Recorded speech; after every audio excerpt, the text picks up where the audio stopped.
Hello and welcome. This is Grant Hughes of Grant Hughes Investigates on YouTube. This channel evaluates all aspects of true crime. As you are aware, videos and live streams in this genre often discuss elements of crime that may be disturbing to some viewers. If necessary, take the precautions needed to avoid these feelings. Factual information related to cases is the key to fostering rational true crime discussions. Fortunately, you will find that here. Please hit the like button only once, share the video, and subscribe if you like my content. Thank you very much for watching. Huh?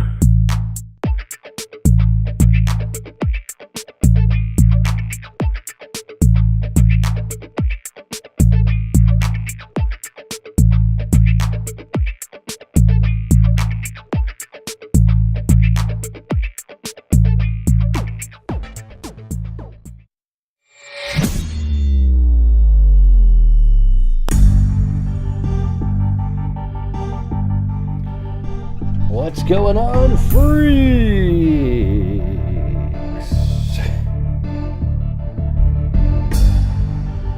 Oh, there's Blue all by himself.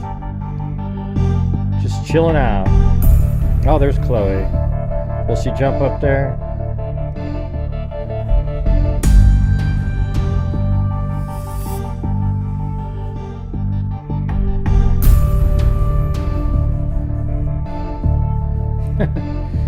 He just wants to sleep.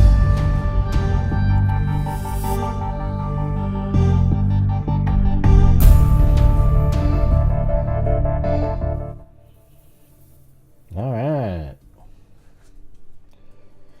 Well, crazy case going on right now. I mean, it's not really, it's already, an arrest made. But it's pretty crazy.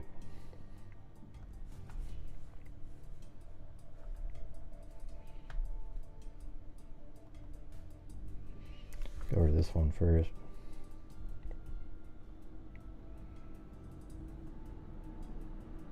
Oh, cool. Karen, no problem. What do you mean, the sound's not working? Testing. Looks good to me.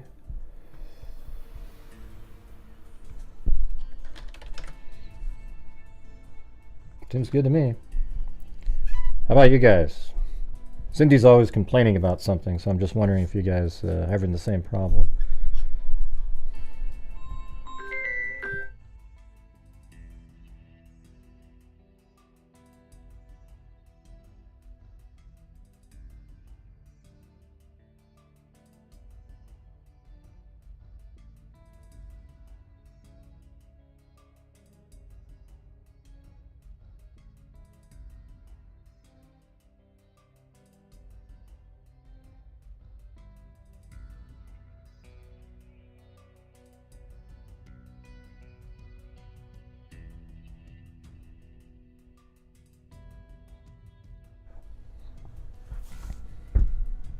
Yeah.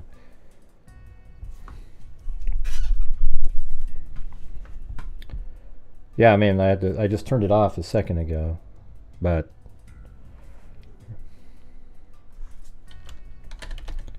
thanks, Timothy Moore.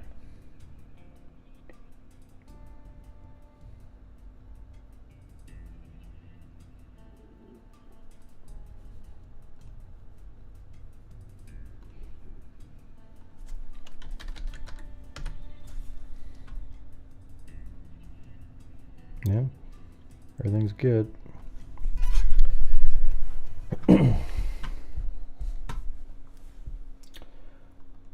Cindy J, the show disruptor, on a nightly basis.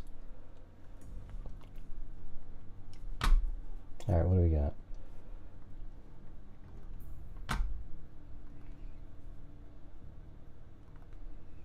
All right, here we go. A woman charged with second-degree murder after gruesome incident. A 32, and she's got a child too. I found her Facebook page. A 32-year-old woman has been arrested and charged with second-degree murder after stabbing Tuesday evening. Grand Junction Police responded to the Woodspring Suites at 659 Market Street, which is right here. And, it's actually kind of really close to the places we've been talking about recently. There's the shoes over here, and then this is where Brian Koberger drove back through Loma, Colorado here. And it was right here at the, in these suites right here. I guess we could take a look at it from here.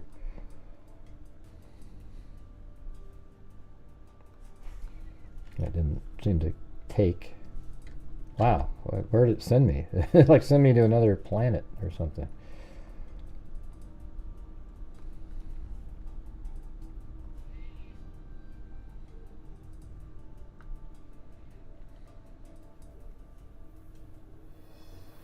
Yeah, so I guess this whole area here, right there, this is the suites.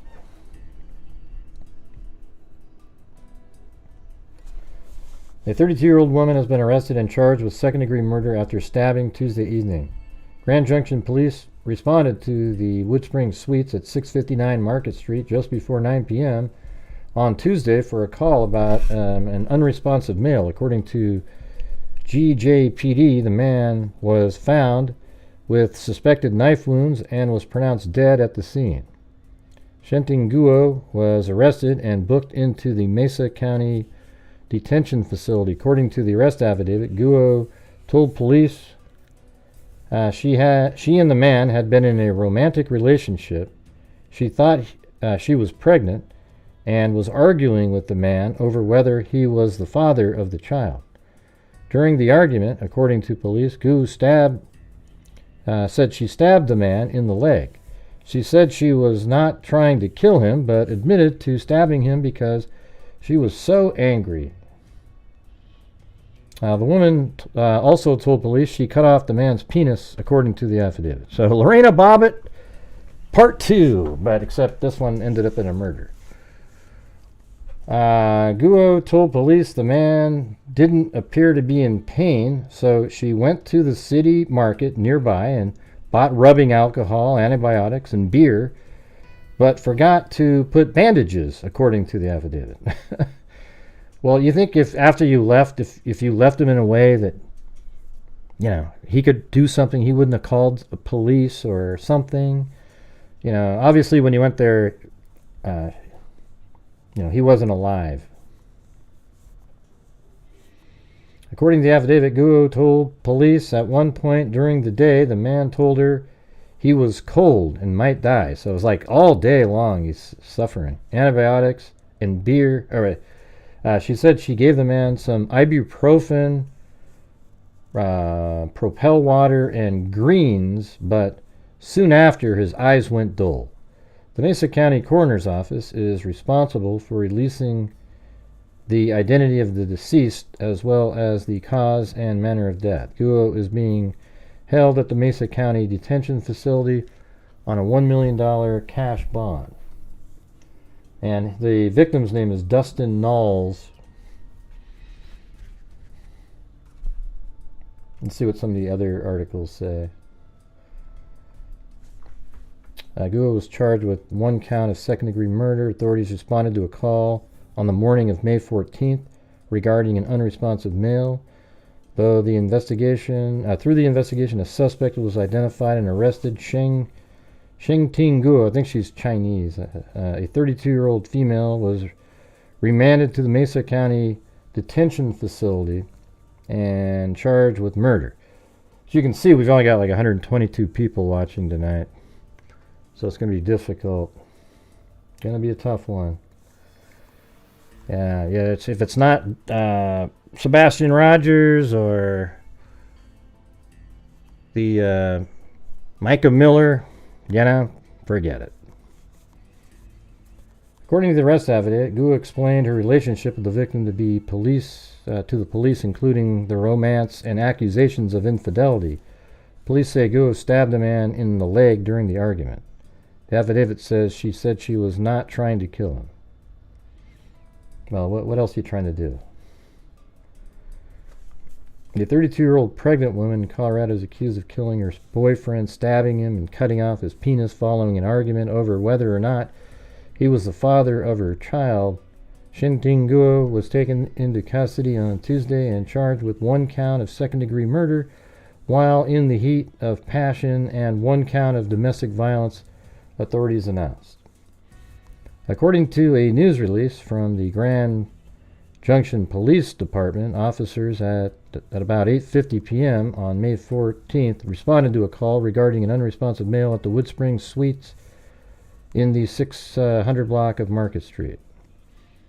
Upon arrival at the scene, first responders said they located the male victim who was suffering from an apparent knife wound. The victim, whose name has not been released by authorities, was pronounced dead on the scene. Through the investigation, a suspect was identified and arrested. Shenting Guo, a 32-year-old female, was remanded to Mesa County Detention. I think she's from Maryland, and she was like, I don't know. The guy that she killed is the father, I believe, of a child that they have. Yeah, I don't know. He probably went as far away as he could from her, and then maybe went and, it's like a Jodi Ragsdale type situation, right? The Mesa County Coroner's Office will be responsible for releasing the identity of the deceased after appropriate notifications have been made.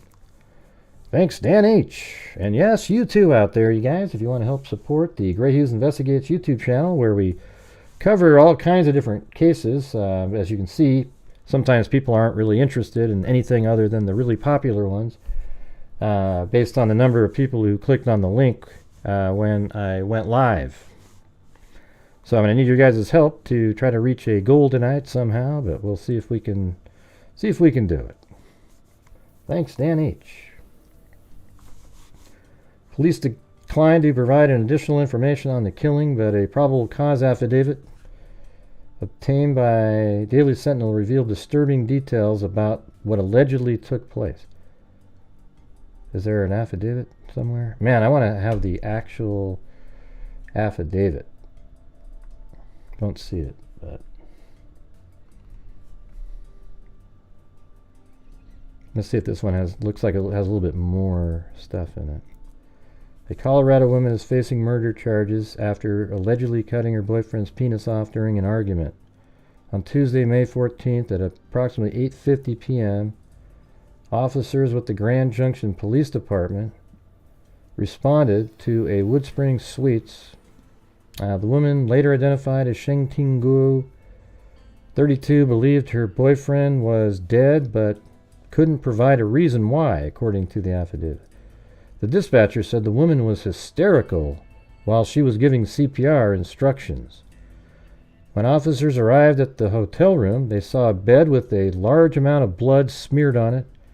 Guo was upset and crying, according to the affidavit. Officers then spotted a naked, unresponsive man dying on his back with his feet under the bed, the affidavit says.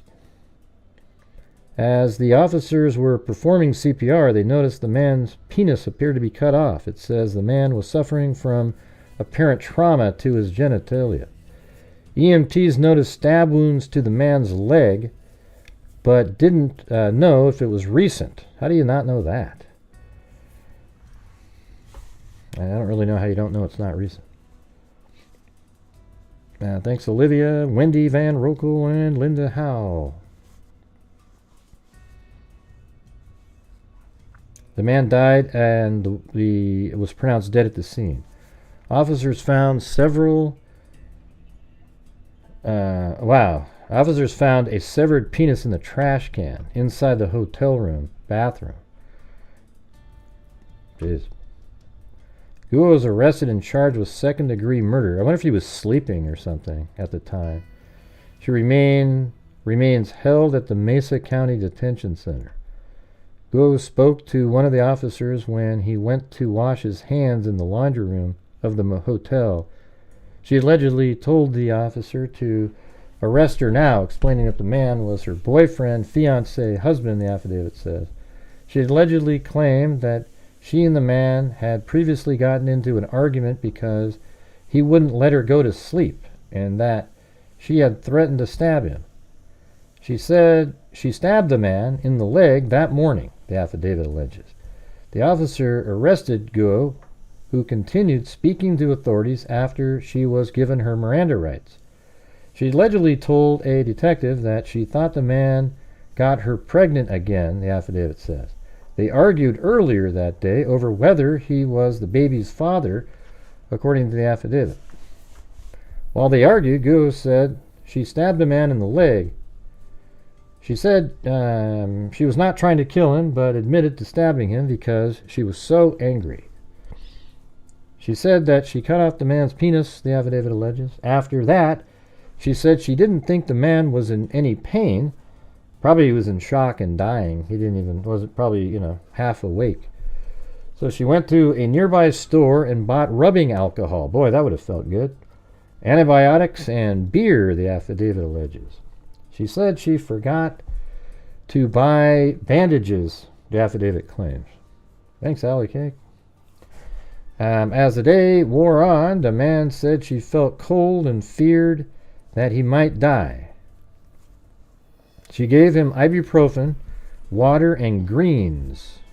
It is unclear whether Guo was retained an attorney who can speak on her behalf.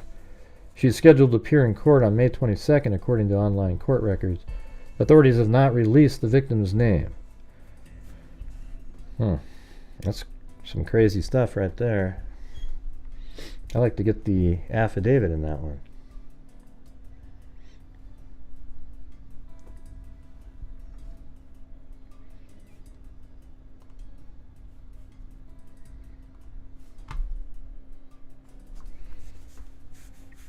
Yep. So let's see, what do we got here?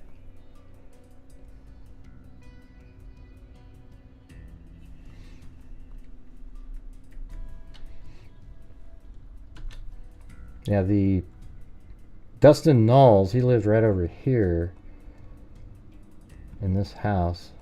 And I don't know if he moved here. I don't know how they met, but he has addresses in Maryland too. So it's really far away. This is August 2023. So, likely is, his vehicle's there. Hello.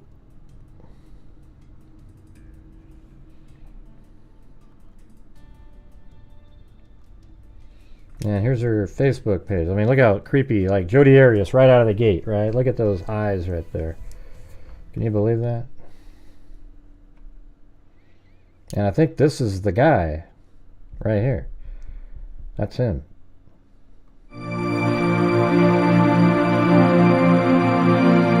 Well, she has this music like... that's pretty weird because her posts are... It's just strange. Like, finally out! And then people are commenting, you are evil. How could you do this to another human? Hey, thanks, Brown-Eyed Girl, for... gifting memberships to Angelia Wilcox, Monica Lynn, Brenda Starr, Charity Dunning, and Karma is a bitch. Hi, I'm Karma. So what you're saying is you're calling yourself that. I get it. Yeah, that's her right there. Jeez. Haha, this is April, so not too long ago. Haha, that is so true with many people. How do I get my boyfriend's ex off our couch? F me, it said. But, she has a kid there. They have a kid together, I believe.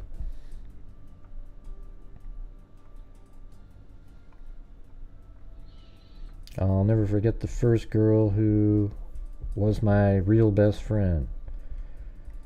A true friend doesn't care if you're broke, upset, or if your family is filled with crazy people. They love you for who you are. The hardest pill I swallowed was realizing I meant nothing to people that meant a lot to me.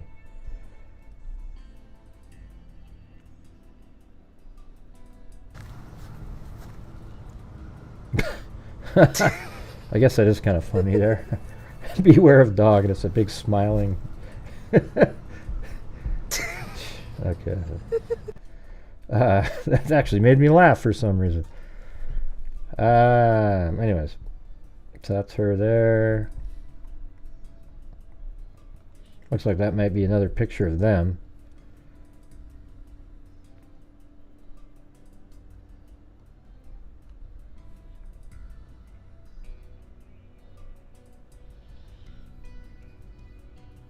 This one person kept making really stupid comments like this. Poor guy missing his manhood.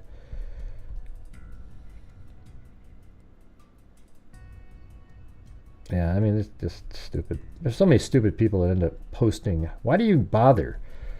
You know, like there's a criminal out there, and then you go to their Facebook page and you start commenting on there. Why do people do that? It's weird. Like, well, you're not going to have any effect on anything. It's almost like you're, I don't know. Anyways, right there. There's again.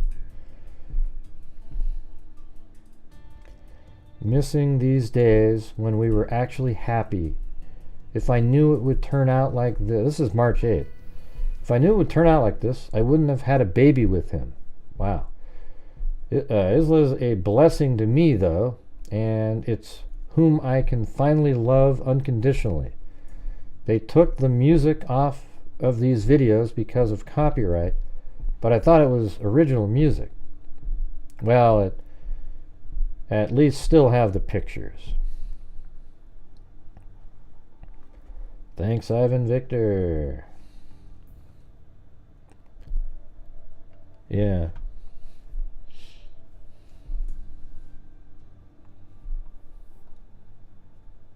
I mean, she's kind of a creepy person. I gotta be honest.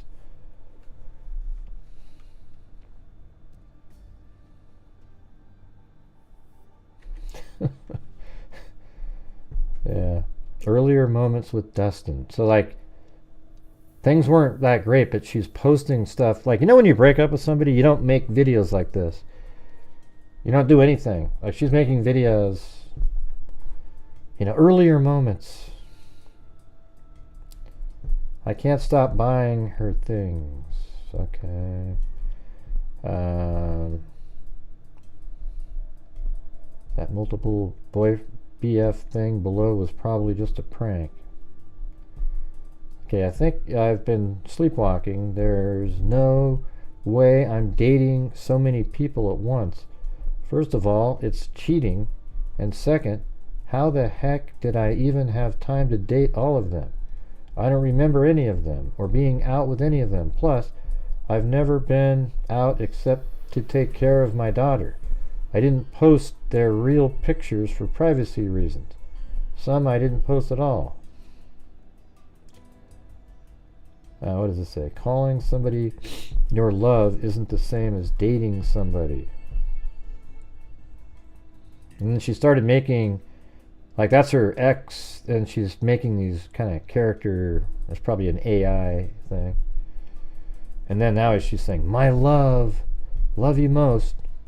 A kind, beautiful, intelligent angel. Probably try to make Dustin jealous by posting that. I don't even know if that person probably doesn't even exist.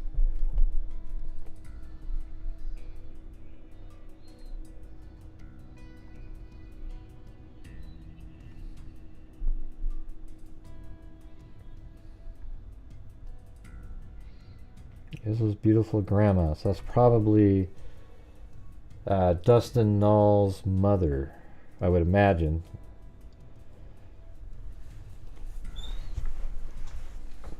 Let me see what the comments are. Is there any comments? No.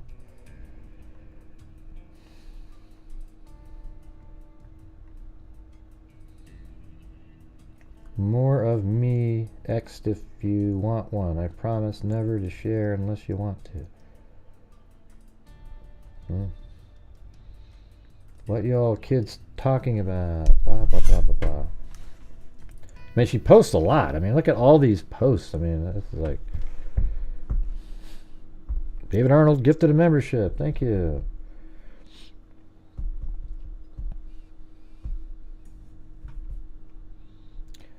Get pregnant by your baby daddy again or walk to New York. I wonder what that means. Maybe she's trying to pretend that she's pregnant or something.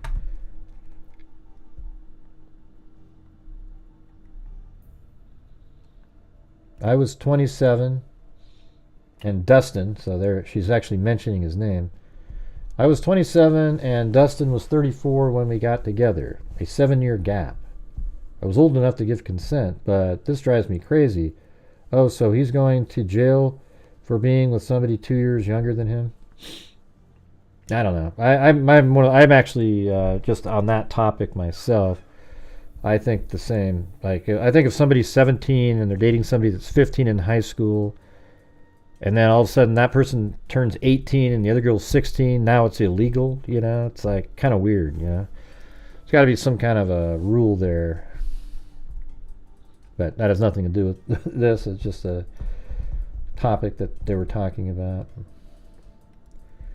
By the way, to an unidentified nobody, I like how you delete all my posts and say you don't delete comments of all your girlfriends. This must be Dustin she's talking about. When we were together. See, look at. By the way, to an unidentified nobody, Dustin Knowles, I like how you delete all my posts and say you don't delete comments of all your girlfriends when we were together. Don't worry, boy, I get it. And then somebody, this is just 11 hours ago, said, crazy.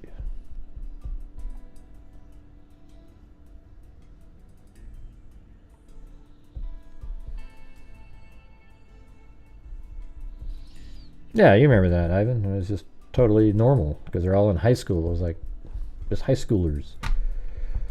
Finally, this guy made me stop procrastinating and film myself.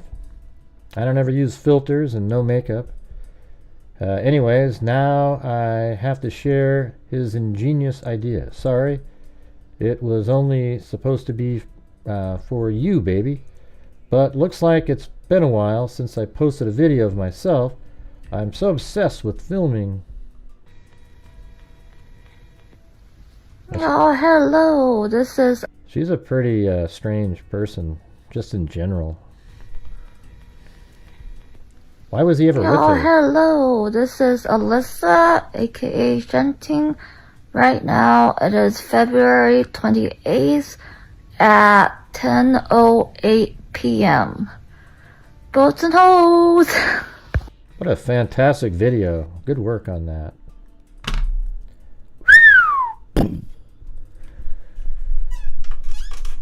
But hey, you guys, we're struggling mightily, so if you're out there and you can help support the channel, maybe try to make, if we can somehow reach the goal tonight, that'd be great. I don't know if that's going to be possible with 159 people watching, because we're not covering Sebastian Rogers or Micah Miller or any of the other big ones. Makes it tough. Isla loves cars and trucks. I thought when I had a daughter she was going to be a princess. I took my daughter to this place. Costs are reasonable. Da da da da. An unforgettable adventure. All my wrinkle have disappeared. Thanks for a great cruise with my daughter.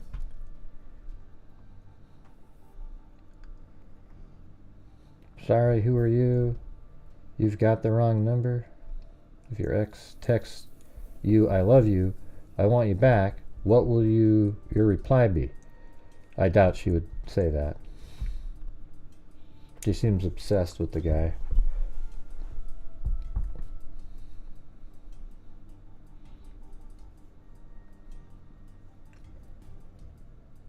You know, it kind of makes me wonder what's going on. I mean, was there actually somebody there? Like somebody actually there to, like he was there to meet somebody else, and then maybe that lady's dead somewhere, and then like she broke. I mean, I don't know, because this doesn't really make sense to me. Why did she come all the way from Maryland to see him? You know, and she didn't have the child with her either, so... Hey, thanks, Raquel. Yeah, I got that one. That's going to be a real. It's all articles, though. The case from newspapers.com. But I mean, is there a possibility that there's somebody else out there, a girlfriend that's dead?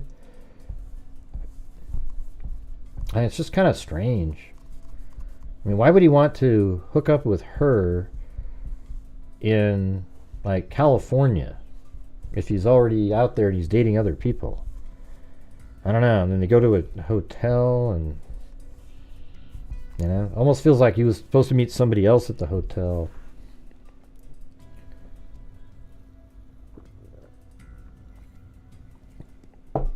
Now, so what? Why do you guys care so much that the super chat or whatever is covering? You know, I'm just playing. That happened. That was like 10 minutes ago. That doesn't sound gangster. Way too cute. Thank you, Gray, for accepting my case request. Yeah, we'll see how it goes. Usually, those are nowadays the cold cases from newspapers.com are show killers.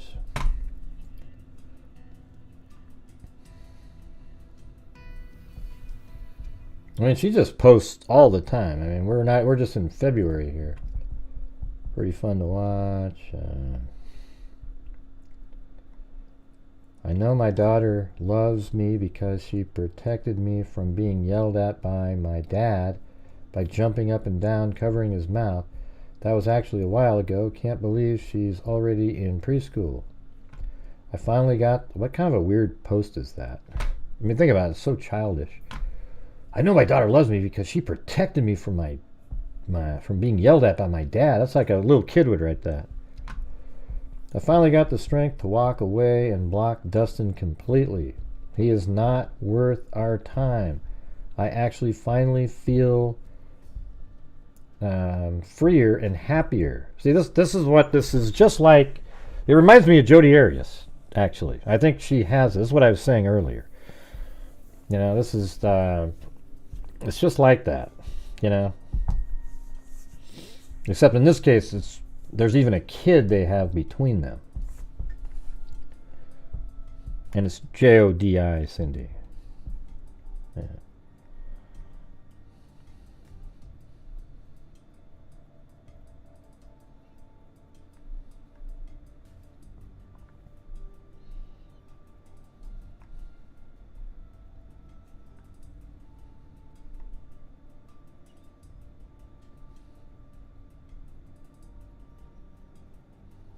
Is this her right here? Can't tell. Oh, she's trying to put out pictures, make him jealous, I guess.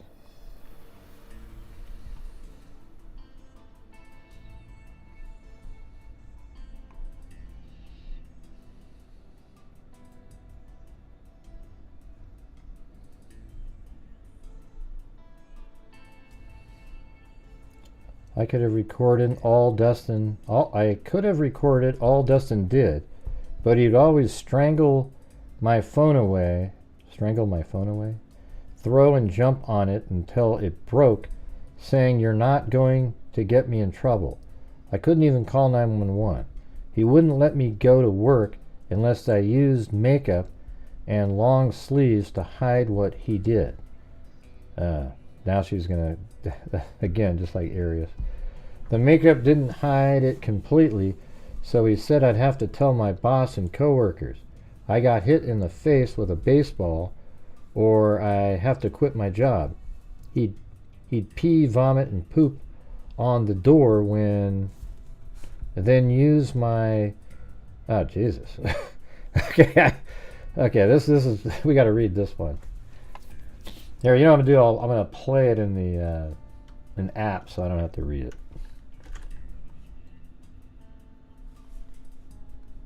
Where the hell is it? Yeah, I think it's... There it is.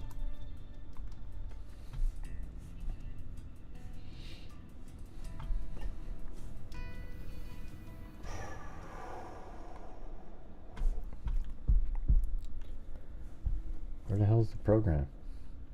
There it is. Alright, this is going to be a voice called... How about we'll use this Lucy one, see what happens. I could have recorded all Dustin did. I mean, speed it, make it slower. I could have recorded all Dustin did, but he would always strangle my phone away, throw and jump on it until it broke, saying you're not going to get me in trouble. I couldn't even call 911. He wouldn't let me go to work unless I used makeup and long sleeves to hide what he did. The makeup didn't hide it completely, so he said I have to tell my boss and coworkers I got hit in the face with a baseball or I have to quit my job. He'd pee, vomit, and poop on the floor, then use my towel to wipe his ass. Then he would take drugs and sleep 24/7. I had to clean everything up. Then he would play loud music at 3 a.m. in the morning to make me buy him liquor, even though the liquor stores were all closed anyways, during the nights of my final exams. It's so many times he hurt me it's not even funny. I've grew big cysts on my forehead after he punched me 2 times hard in the face, and he even broke his hand from those punches. He also threw and broke my phone so I can't take pictures or call 911. He has hit me in the arm with a huge vodka bottle, leaving a big bruise because I drive like an idiot. He literally said, "You are not gonna get me in trouble," each time he broke a phone of mine and basically talked me into thinking I was inferior and that I would do everything he says, because I'd never meet a great guy like him again. He kept accusing me of cheating, but I think he's the one cheating on me. Otherwise, why would he act so weird? I've never cheated my entire life. But that's a tangent. He called me a yellow nigger while I was pregnant with Isla, and that I was his lunch ticket. He called me fat, ugly, and stupid all my pregnancy. He said that I was so lucky to have his baby. And he was drunk the entire 9 months, including at my delivery. He also lied while I was pregnant when I saw the picture of him naked with a naked girl that day, and he promptly deleted it. He tried to make me think it was me or my imagination or insecurities and said, "I only have pictures of you on my phone, baby," and then, it was the first time he asked me to marry him. Soon to distract me away from the situation. And I'm not any of those except fat, but that's cause my stomach's getting bigger to support the baby. I lost weight pretty quick after my pregnancy. But at the delivery, the doctor says not to let Dustin cut the umbilical cord, even though he really wanted to do it, or something bad will happen. They wanted my mom to do it, but her hands were shaking, so the doctor did it. The case manager told me not to put his name on Isla's birth certificate, but once again he charmed me into doing it, saying things like, "I'll give you guys a great life. I will love and protect you guys forever. I'd never leave you guys, and we will get married soon. I'll sober up and get a degree and a good job. Let me put my name on the birth certificate, all right?" In a very threatening tone. He even said to his sister that it was all me that got him kicked out of the hospital behind my back, but I didn't do a single thing. He was so drunk he was arguing and trying to control what the nurses do. He was possessive and refused to let me hold my daughter. He was so drunk he pretended to have a panic attack upon seeing me in the middle of Isla coming out, and he slept in the bathroom almost the entire time I was in labor. My mom was the one that called the nurse to check if I was ready because he was nowhere to be found. Turns out he stole a big bottle of vodka and drank it and was on his way back to the house when my dad, which he regrets, told him I have started giving birth. He said he wanted to see it, and my dad took him back to the hospital and told him to just lay low and stuff, but his fake panic attack was louder than me and I was giving birth. It was why he couldn't stay. The nurse is helping me to help him instead, and that's unfair to me, I think, since I was giving birth and stuff. I don't know, I have a headache now? Huh. I mean, if that's true stuff, man, I don't know. Then it's like, I don't know. I mean, Jodi Ragsdale invented stuff, so we don't know some of that stuff at the beginning, really. He poops on the floor, and then, I don't know. What do you guys think of that? That part right there.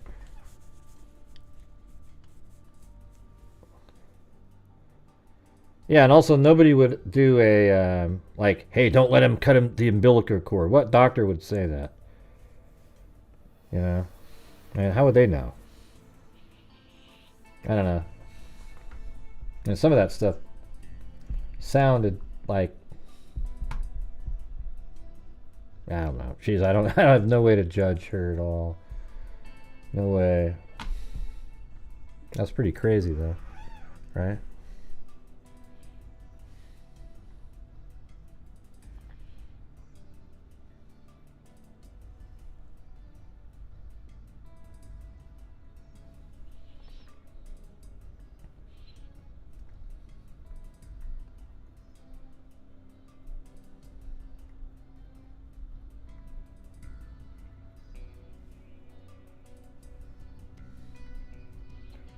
Get a life, hacker.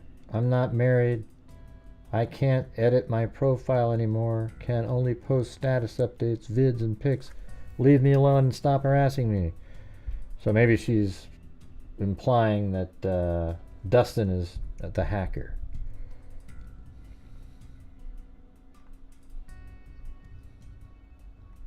How come she keeps putting the same picture?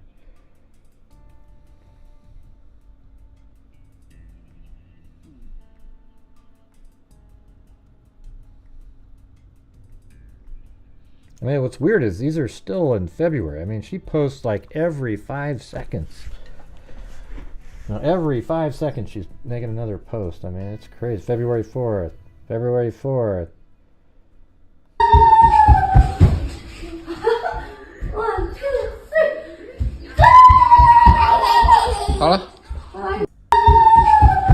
Jesus. February 3rd now. A child and innocent life should be one's most important priority. Not in love. Now she's talking about Dustin again. Not in love with drugs, like Dustin. Oh, there, she even said the name. I guess he was never meant to be a father. He only thought of the positives of having a child, but never thought of the responsibilities after having one. He never cared for her and basically abandoned her. I guess all this shit will come out, right? I bet you don't get TV much in prison. And all the stuff you can do at our house because you moved here. My dad paid for your house arrest, which used to be felonies. And I saw you pretending to drive slow until you get outside the range of the device to buy drugs. I'm sorry, but you love drugs more than your daughter, and it's pretty much unforgivable. I hope you will learn not to use violence and manipulate to hurt anyone ever again. I don't know, it sounds like the guy might be, if any of this is true, it sounds like there's a ankle monitor right there, I guess. I don't know if that's his, but...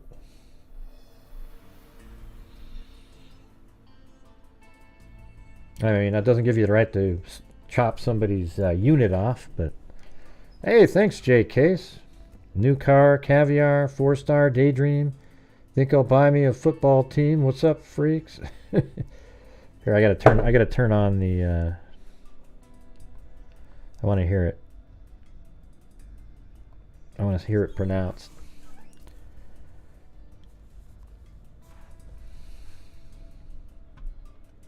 No, I don't have his Facebook. I have hers. He's dead.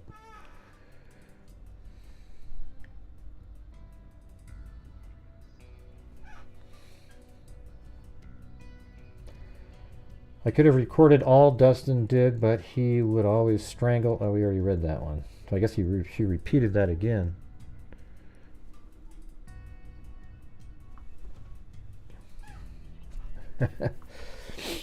Well, I wonder if it'll come on. Man, that's crazy. This, I just looked over.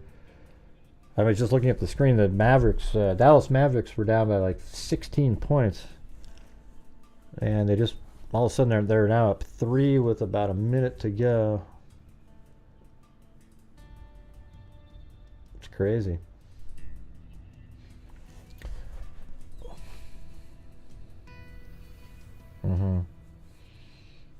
Yeah, I looked them come up, but I didn't see it. He was posting in February too? What do you mean account you too? What does that mean? Huh? Oh, I mean, I thought you were saying he posted 2 accounts.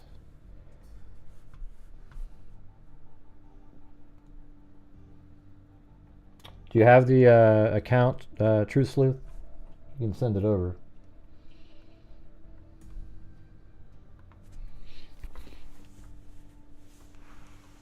Yeah, that's what I was saying. She was just like Jodi Arias.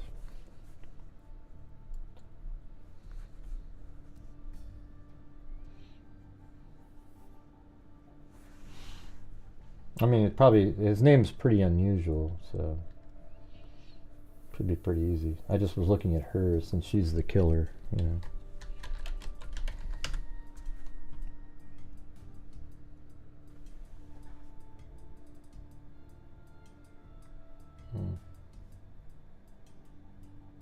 Is that the one? No. Alright. There it is.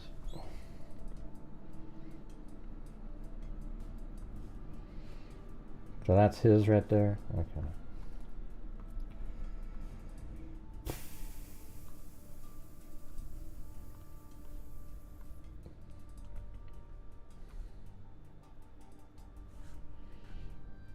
It's amazing how it always,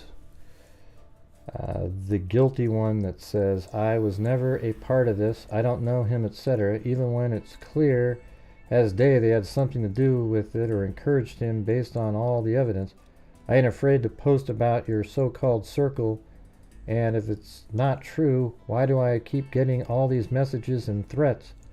I believe all who were a part of it should be taken back to prison. Maybe it's some sort of a ring or something.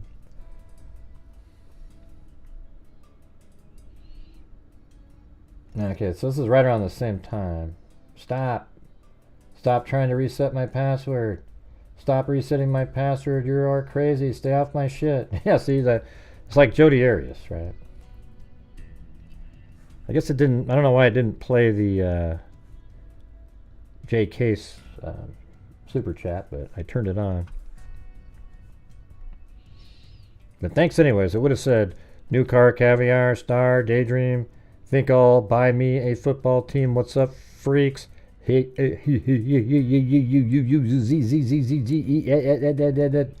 for the cause, homies. There you go.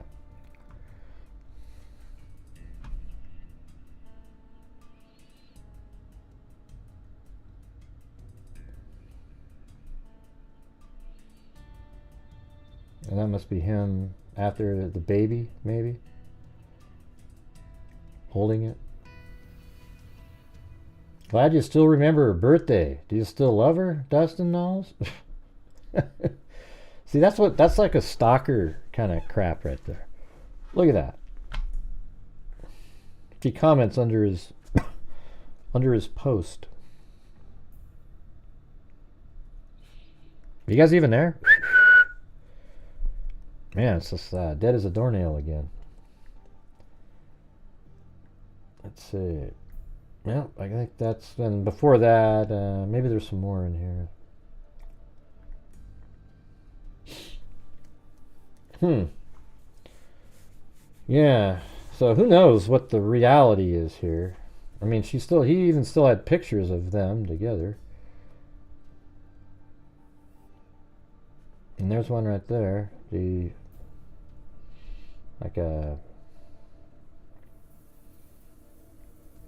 That must have been, that was 2021.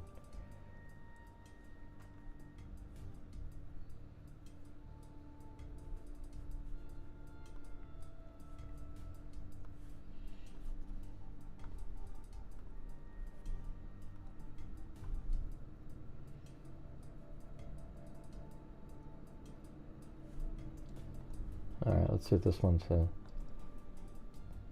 Paternity argument turned deadly. Doctor claims she cut off lover's penis. So she was a doctor. Police were called to a hotel room and found blood all over the bed and dried up blood in the victim's groin area, Shenting Guo willingly offered up information that she had stabbed him in the leg with a knife the day before after a paternity argument, but that it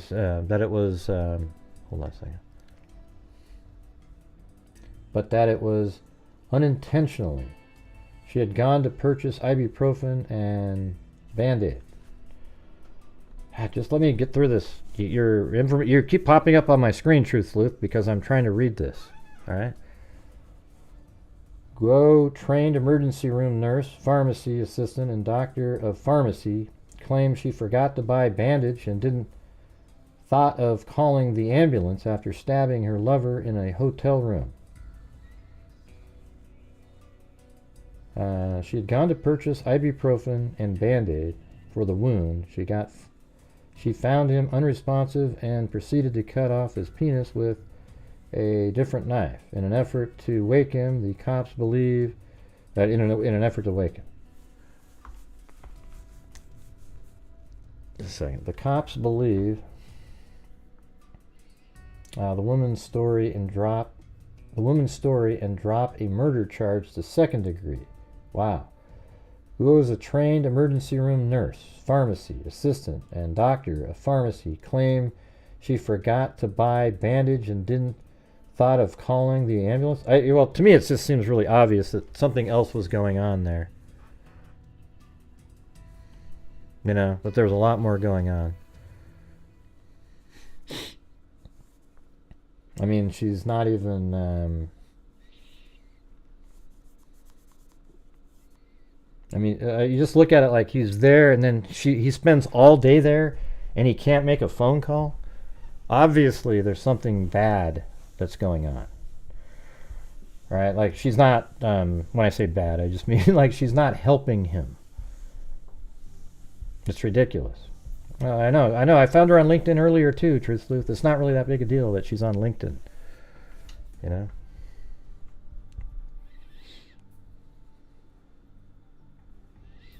Let's see. Shenting Guo, a 32-year-old pharmacist with a doctor of pharmacy from the University of Maryland, stabbed her 38-year-old partner, Dustin Knowles, of Parachute in a hotel suite in Denver, Colorado. Yeah, so that's right. So she is from Maryland. Okay? Just like I said.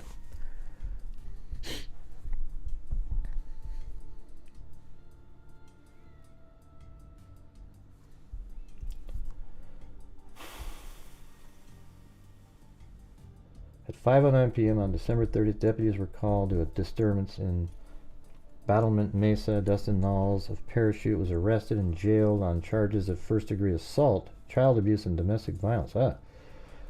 Yikes. Dustin Knowles has a long record for car theft, so he is a shitty person. Thief, that's not the right word to use there, theft, stolen, oh, wow. Dallas won by 1 point. Right at the end there. What a crazy. Man, unbelievable. December, let's see. Wow, that's weird. So he's not a great guy. Dustin Knowles, a maintenance worker with whom he shares a 3-year-old child.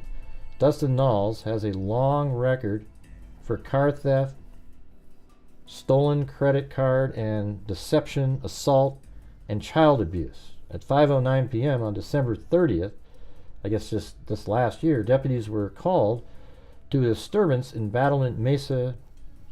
Dustin Knowles, of Parachute, was arrested and jailed on charges of first-degree assault, child abuse, and domestic violence. It seems Dustin Knowles is now the victim of domestic violence himself. Yeah, it makes you just kind of wonder how this will play out. You start throwing all that stuff in there, and then all of a sudden the people start thinking, you might, maybe give her a lesser charge when she goes there, right? I mean, this guy doesn't sound like he's the greatest human being on the planet, and she has a job that pays a lot of money, and he has a job that probably doesn't pay any money, and that's exactly what she was saying that she was using him for, like a meal ticket or something. Pretty crazy, right?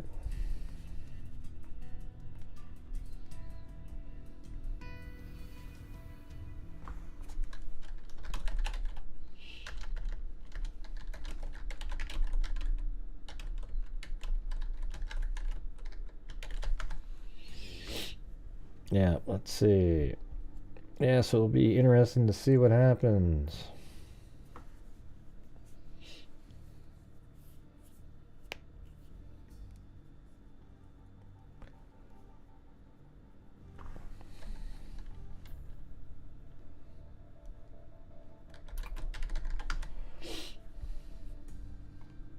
Let's see.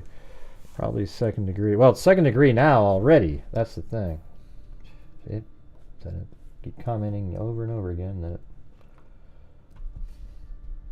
this I'm trying to figure out. Yeah, this is crazy. Jesus. I'm gonna keep going down on her side.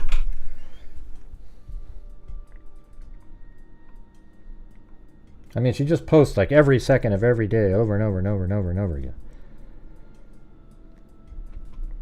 Well, I don't know. I mean, it sounds like it was, to me, it should be first degree murder because she's knowledgeable and she should have been able to do something. Like just sat there all day and the guy is, and she goes and gets some ibuprofen after cutting off his penis. I mean, that's complete crap. She knows exactly what was going on. She's an emergency room nurse. She knows exactly what's going on. She let him die is what happened. You know?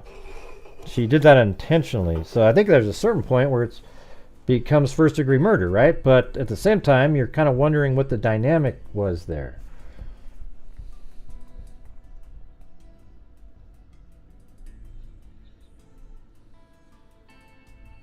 I just said that, Cindy. She knows forward, stop, go backwards. Okay. With all the cameras, filters, da da da.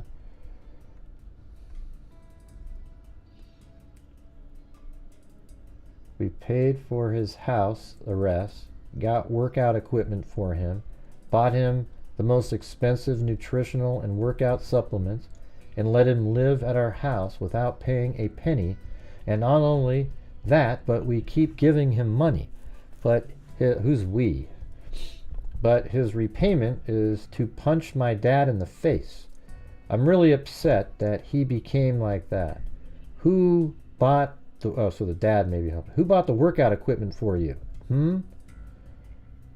You got stronger with it just to punch my dad in the face? You call him a weak girl, but he is old and he works day and night to earn the money to buy you all those workout shit and expensive supplements and to pay for your house arrest. My dad has no time to work out while supporting all of us. He never buys anything expensive for himself.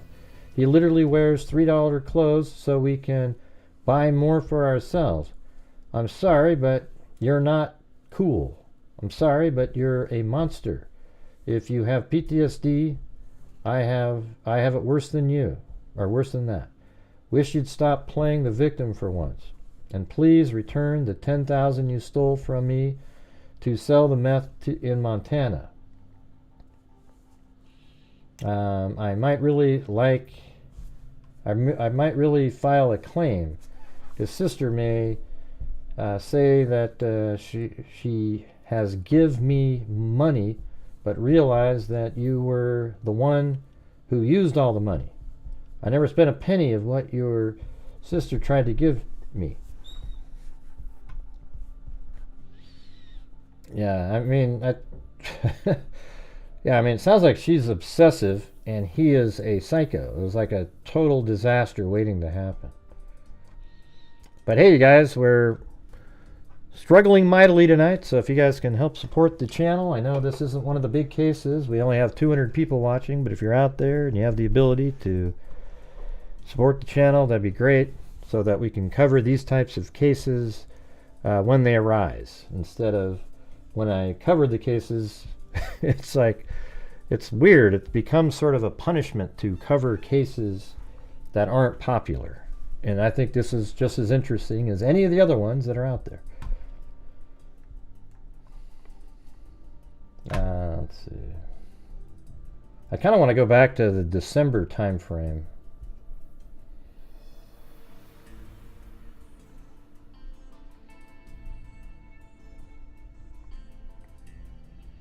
I don't know how someone can make an out-of-the-world good song, then everything else they make is shit.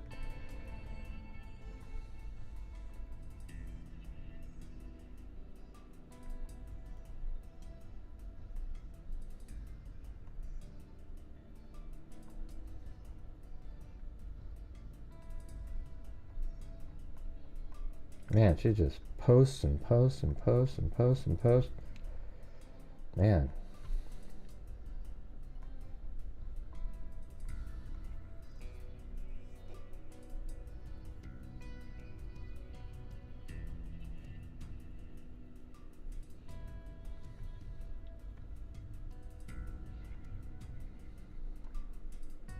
Marriage doesn't take two people, it takes three.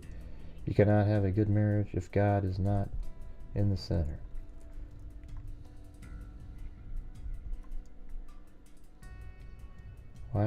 Why is time passing so fast? I must really be getting old.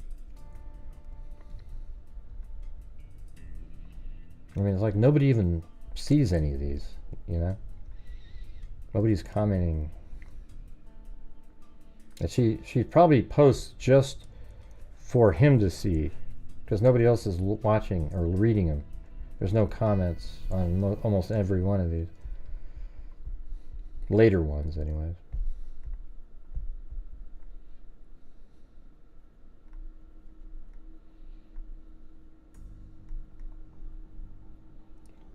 They are not crazy. The things that happened to you hurt.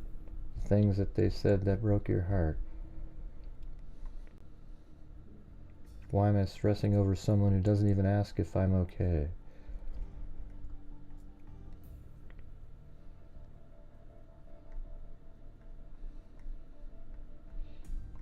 That really long one seemed to, I wonder if that was, a lot of that was real. Because now it sort of makes sense. Because he really does have, he's a criminal. And not a good person. If you're going to threaten me and my daughter, then I ask, please to leave my life. Wonder what he said there. She's always talking to him. There's never anybody else.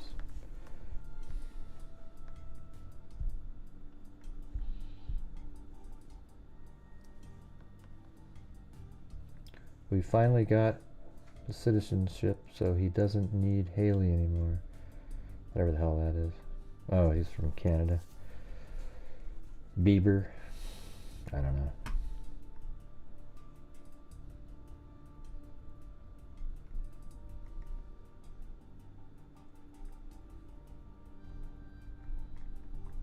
I'm just trying to get to the December. She just posts so many, like, every second.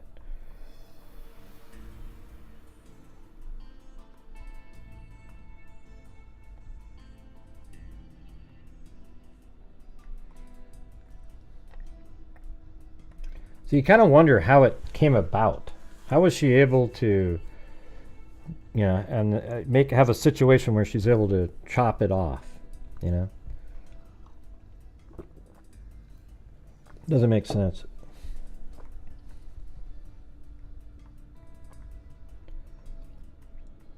I mean, was he dead in the middle of the night, sleeping in the morning, and she pretended she was going to do something, and then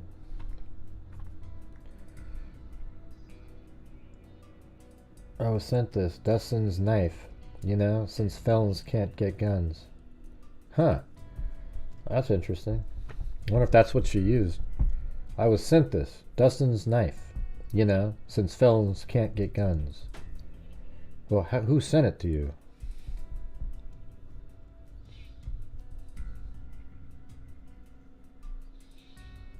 I don't know. They said there was a lot of blood in that area, so I don't think he was passed out. Maybe. Yeah, I don't think he was passed.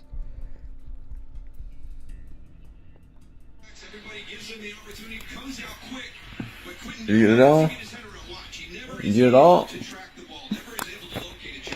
Alright, that's all the money you get. That's funny. Take it, baby. I can't. What's the matter? Is it taste horrible? The heck? That's the look of death, guys. I'm about to get off here. Yeah, but she's a pharmacist. She knows what she's doing. Yeah, you kind of make, see what the autopsy shows.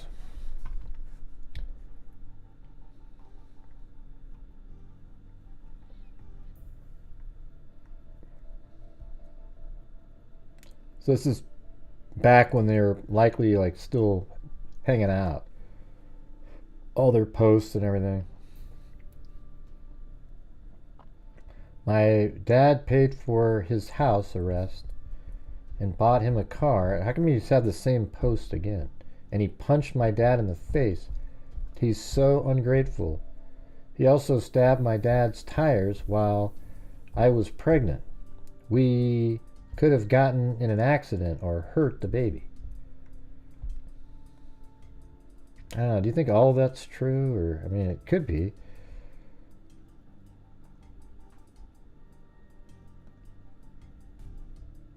Just a couple psychos, really. We keep getting these cases that aren't like completely black and white. Kind of gets to the Micah Miller again. Just sort of, he's a nut. This guy's a nut job, but she doesn't seem too sane herself.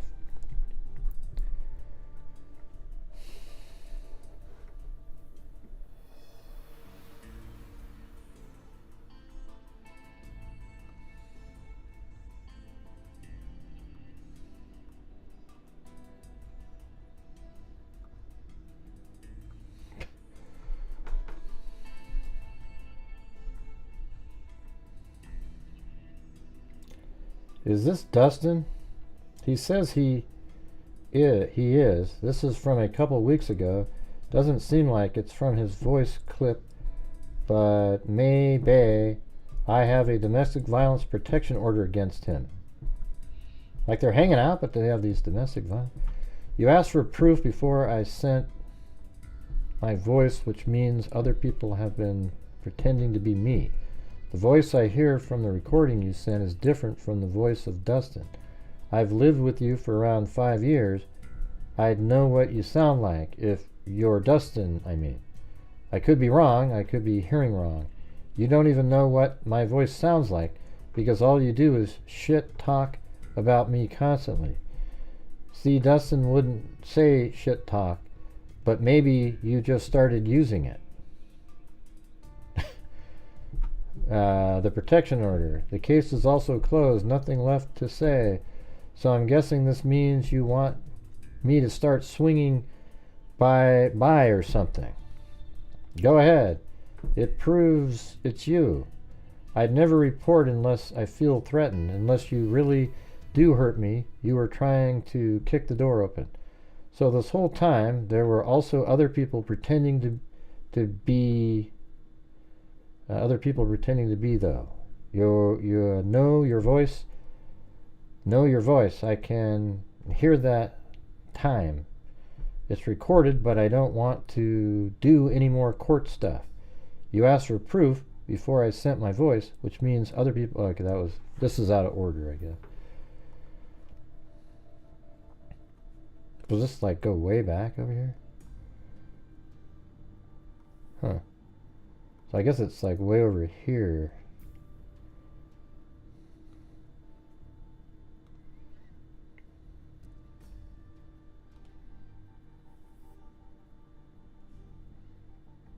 There are 20? I mean, how many screenshots are there?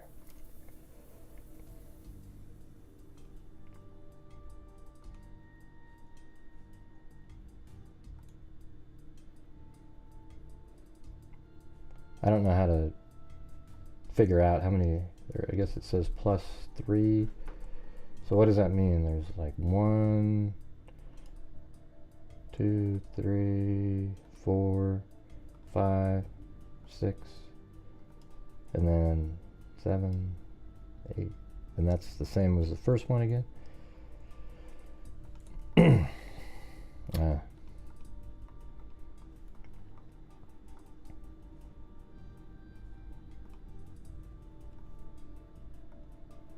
I'm just gonna maybe save these so I don't have to try to find it again.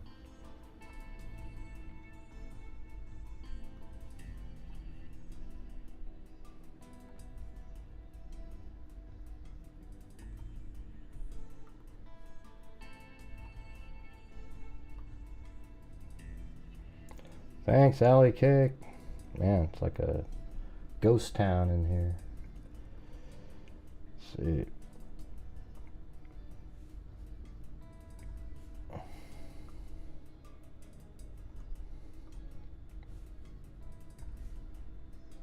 In a minute here, I'm going to switch cases, though.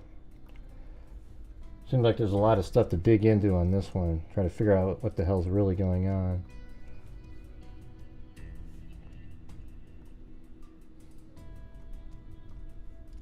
I'm saving these out. Okay, looks like I made it around.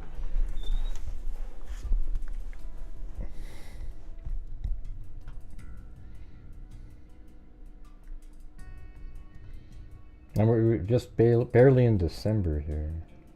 Okay. Anyways, crazy case. We'll have to keep digging into it, see what we can find. I'd like to get the court document. It's got to be possible, I would think. See if I can. Maybe I can see if I can find it.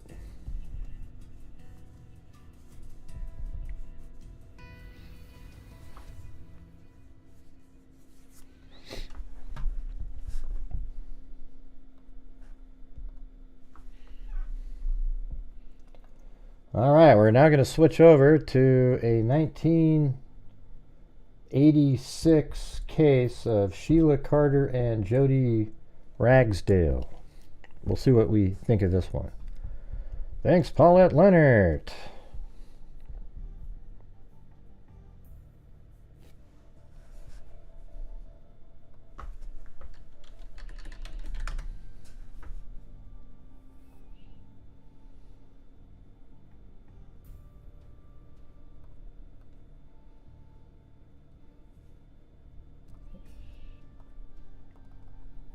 All right. So this is in California. Looks like Merced area. So it's going to be one of those old school newspapers.com. And that's usually when it gets really slow in here in terms of the support for the channel. But we've already got to the point where it's already like that. So I'm a little nervous to get going on this. Yeah, a little nervous, to be blunt. Thanks, this account. All right. 2 girls were found murdered along a rural Merced County road several hours after they left a babysitting job, sheriff deputies said. Sheila Carter, 15, and Jodi Marie Ragsdale, 12, both of Atwater, had been beaten on their heads, the department reported.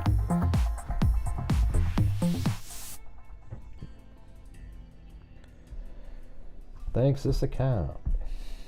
Investigators believe the girls were killed where their bodies were found. However, no murder weapon was found at the location.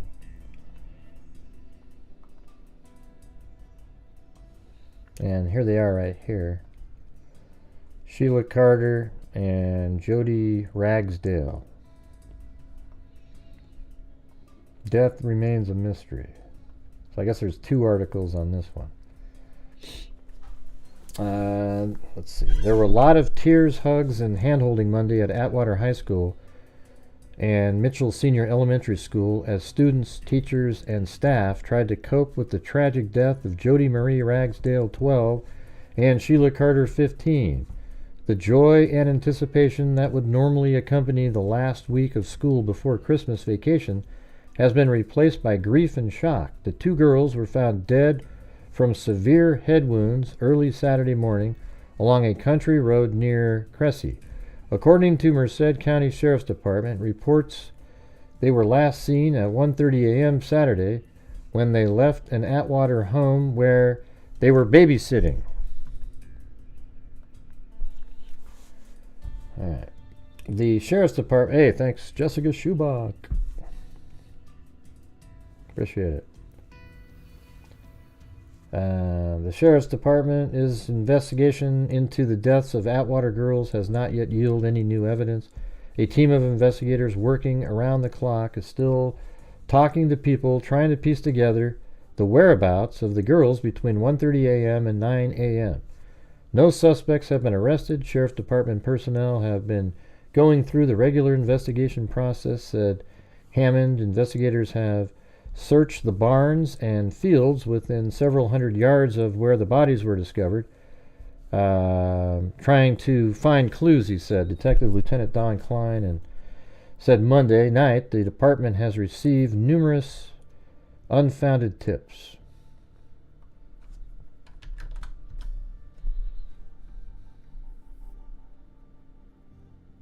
So far they have proven groundless, he said. I don't believe drugs were a factor at this point. However, we don't know for sure until we get the reports from the forensic autopsies. A forensic pathologist from San Francisco Medical Examiner's Office conducted autopsies on the girls Monday. At Atwater High School, flags flew at half-mast and the mood was subdued.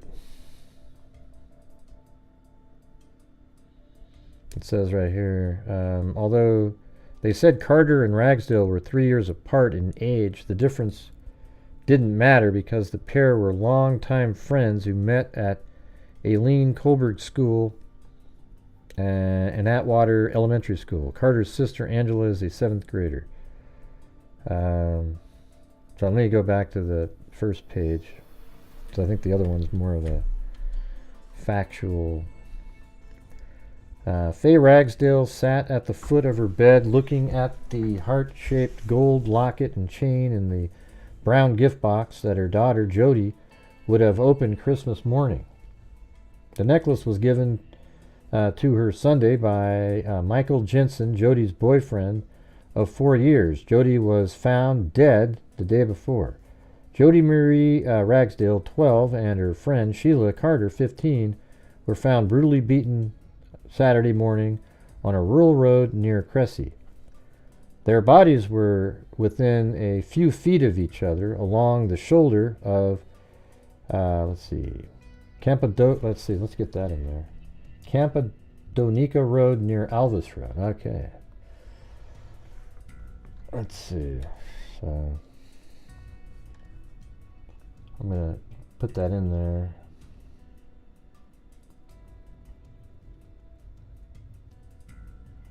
Campadonica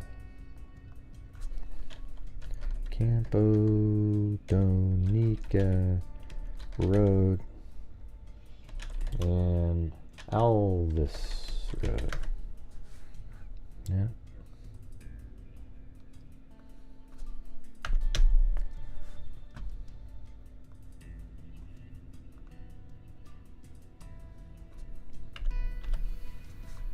Jesus.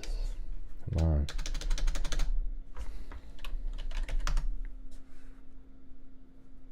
Why is it not letting me do what I want to do?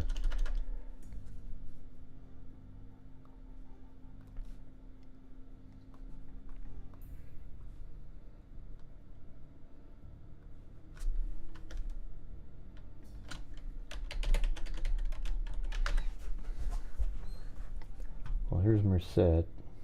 That says Atwater, though.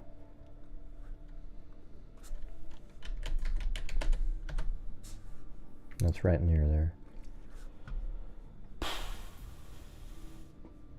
All right, let me see.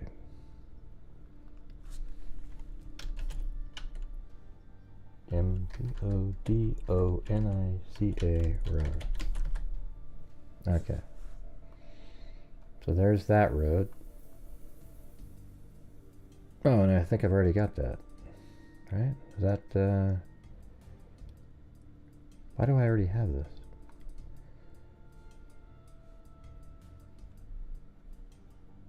Oh, I guess I already had that earlier today when I already found it, that location. Or yesterday at least when I was looking at it. Okay, so there it is right there. So somewhere right in this area here.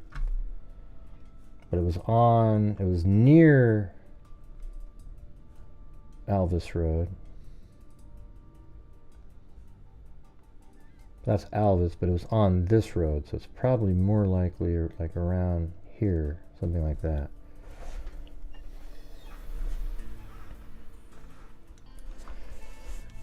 Dazed and red-eyed, Faye Ragsdale seemed to take some comfort in talking about her daughter. In the living room, friends and family sat around looking at family photos and talking quietly. A decorated Christmas tree brightened the corner of the room. She was compassionate. Faye Ragsdale said she was always bringing stray animals home. She was my little mother hen. She always worried about me and her sister. Although the grieving mother is bewildered about the events which led up to her daughter's death, she is certain of one thing. I'm sure the girl's killer or killers, was someone they knew and trusted. She wouldn't go to a public restroom alone. She was so careful, but not careful enough. Faye Ragsdale was deeply touched by Michael Jensen's gesture holding the necklace. She said he loved... Let's see...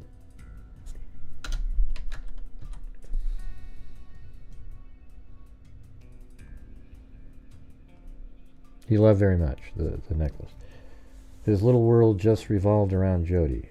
She spoke of her daughter, fondness for Jensen. She dedicated a song to Michael on the radio every Saturday night. Jensen 13 has requested one of their favorite songs, Cherish the Love, be played at Jodi's funeral Wednesday. Jodi Ragsdale and Jensen were 7th graders at Mitchell Senior Elementary School. Jensen took the necklace to Faye Ragsdale the day after he learned of Jodi's death. I was going to give it to her for a Christmas present, he said. He planned to put their school pictures inside the locket. He and his mother, Debbie Jensen, visited the Ragsdale home just a few doors down on Sunday. All right, so anyways, I'm just going to move on to the more, like, the next article here. All right, this is on the 17th. I'm going to get into more of the factual stuff. Mystery continues to shroud the final hours spent by 2 Atwater teenagers before they were brutally slain Saturday morning, but at least one investigator thinks the murders were committed by someone the girls knew. The bodies of Jodi Marie Ragsdale, 12, and Sheila Carter, 15, were discovered shortly after 9 a.m. Saturday along Campanica Road near Alvis Road in the rural Cressy area. We want it to be someone they knew, said Captain Dave Hammond of the Merced County Sheriff Department. That would make it easier to track down the killer or killers. If it's not somebody they knew, we've got a problem, something people should be afraid of, or people should be afraid of, something we're afraid of, Hammond said. If detectives have any clues to the identity of anyone involved in one of Merced County's most violent homicide cases, they are not saying. However, parents and friends have provided some indication of the victims' whereabouts during the pre-dawn hours before they were killed. Neither Hammond nor Detective Lieutenant Chuck Balch of the Atwater Police Department, also investigating the murders, wanted to talk about the details of the killings except to describe them as incredibly brutal.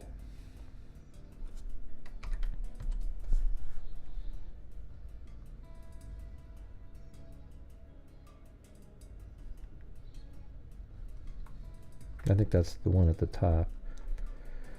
Contrary to early reports, the victims left the Atwater home of Denise Cabrera at 1:30 a.m. after babysitting for her and were never seen alive again. Jodi Ragsdale's mother, Faye, and Balch construct the evening differently. Ragsdale Carter and her sister, Angie, 12, were expected to spend the night at the Cabrera home, only 2 doors from the home of Joe and Patricia Golnack, Carter's mother and stepfather.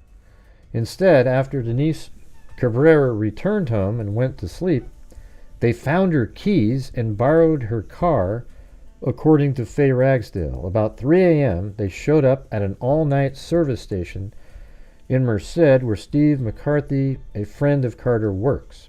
He put $7 worth of gasoline in the car, according to Faye Ragsdale. The girls drove back to Atwater, where they dropped off Angie Carter, who was getting sleepy. At the Cabrera home, they left a note that they were going for a pack of cigarettes and took off again. McCarthy reported Carter telephoned him. Who's Angie Carter? Let's see. So Angie Carter must be like another sister or something. McCarthy reported Carter telephoned him at 5 a.m., according to Ragsdale's mother. Authorities found the car parked at the Maxi Mart on Atwater Boulevard west of Winton Way. Let's see. Maxi Mart on Atwater Boulevard.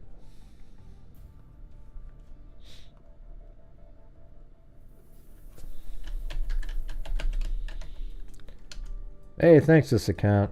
No problem. Tonight's just going to be one of those. You know. Just the way it is. See how the experiment, every single time you do something that's not the big ones, it just... So there's Atwater Boulevard, and then...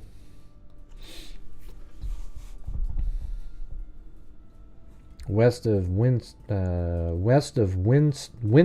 Way. So how about... and Winton Way. Okay, right there.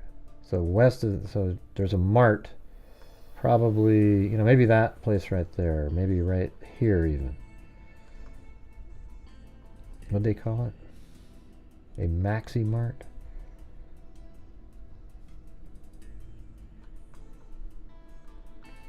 I'm sure it's not called that anymore. But thanks, this account.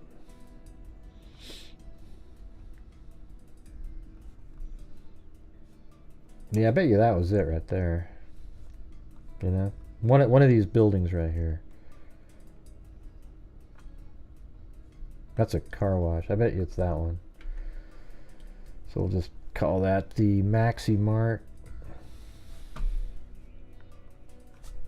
Thanks, Raquel. Maxi Mart.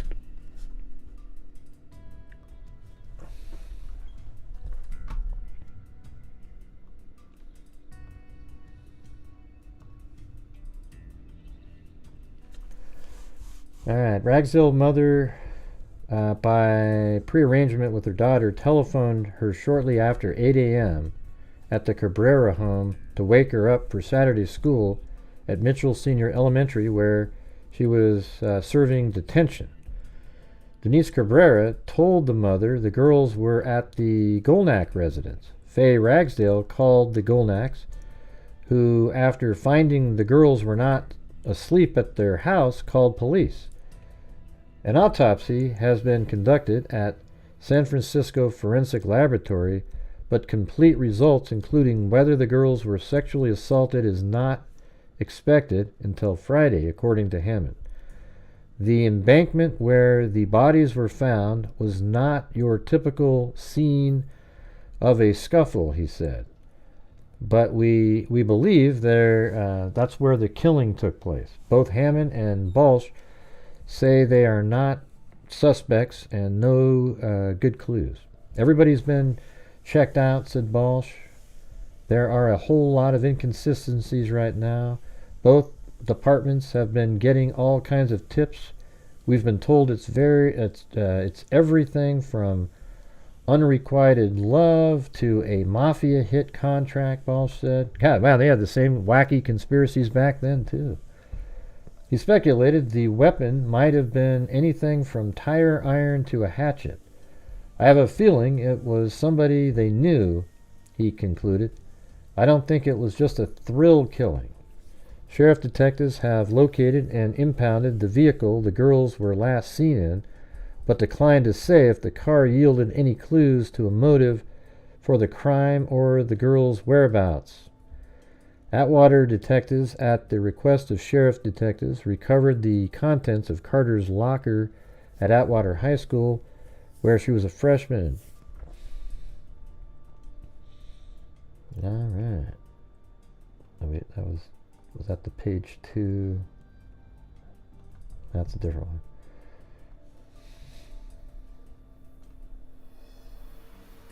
Slain girls' last hours are traced. So I'm just wondering if this is better in this one. No, I think that's almost, it's the same. Looks the same on there.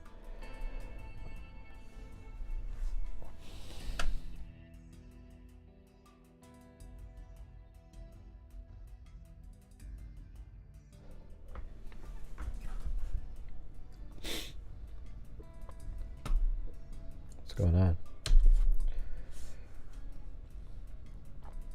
Friends, relatives pay last respects. Okay, I can read that. I'm just going to go to the factual. Deaths have brought fear to countryside. The countryside in North Merced County, where 2 teenage girls spent their final moments while a yet unknown person brutally beat them to death, is a quiet, peaceful area. The fully clothed bodies of Jodi Ragsdale, 12, and Sheila Carter, 15, were found Saturday morning lying along the shoulder of Campo Donica Road, about 1/8 of a mile south of Alvis Road. So now we can get that. It's almost like they drove that car to that Maxi Mart and somebody picked them up and then killed them right here. Let's see how close I got this.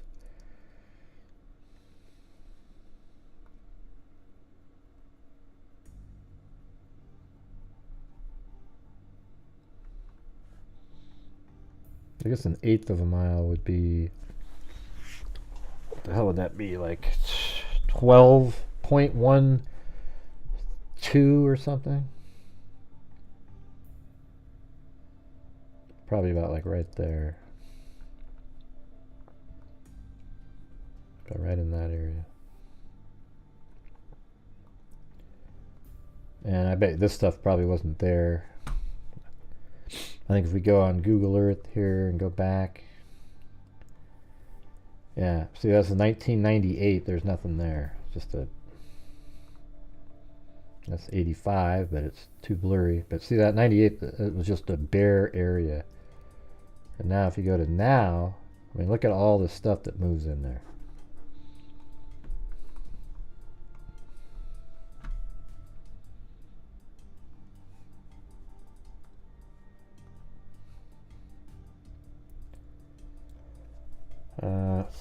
Let's see, 1/8 of a mile.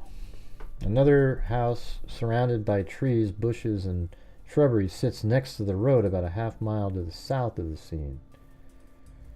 If anyone along Campanica Road screamed for help that morning, there was no one near to see or hear. An old farmhouse sits atop the hill overlooking the area not too far in the distance.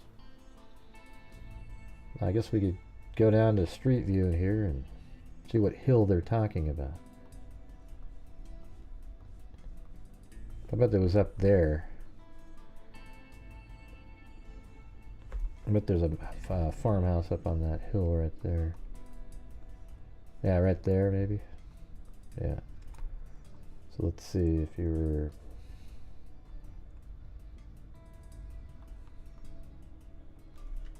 Well, let's go back to the 1998 shot.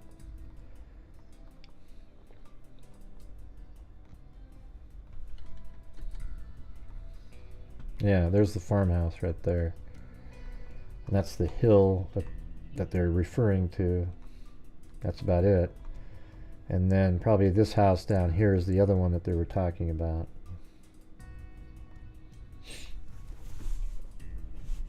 If anyone along Kappadonika Road screamed for help that morning, there was no one near to see or hear. An old farmhouse sits atop the hill overlooking the area too far in the distance for a voice to carry. Another house surrounded by trees, bushes, and shrubbery sits next to the road about a half mile to the south.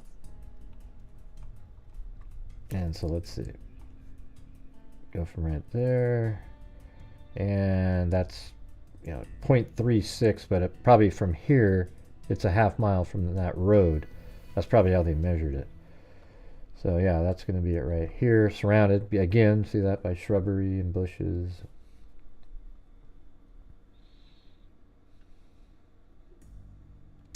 Hey Raquel, I'm going over the case. Do you see that? God, it's so ridiculous when you type stuff like that in. Can you just delete comments like that? Thank you.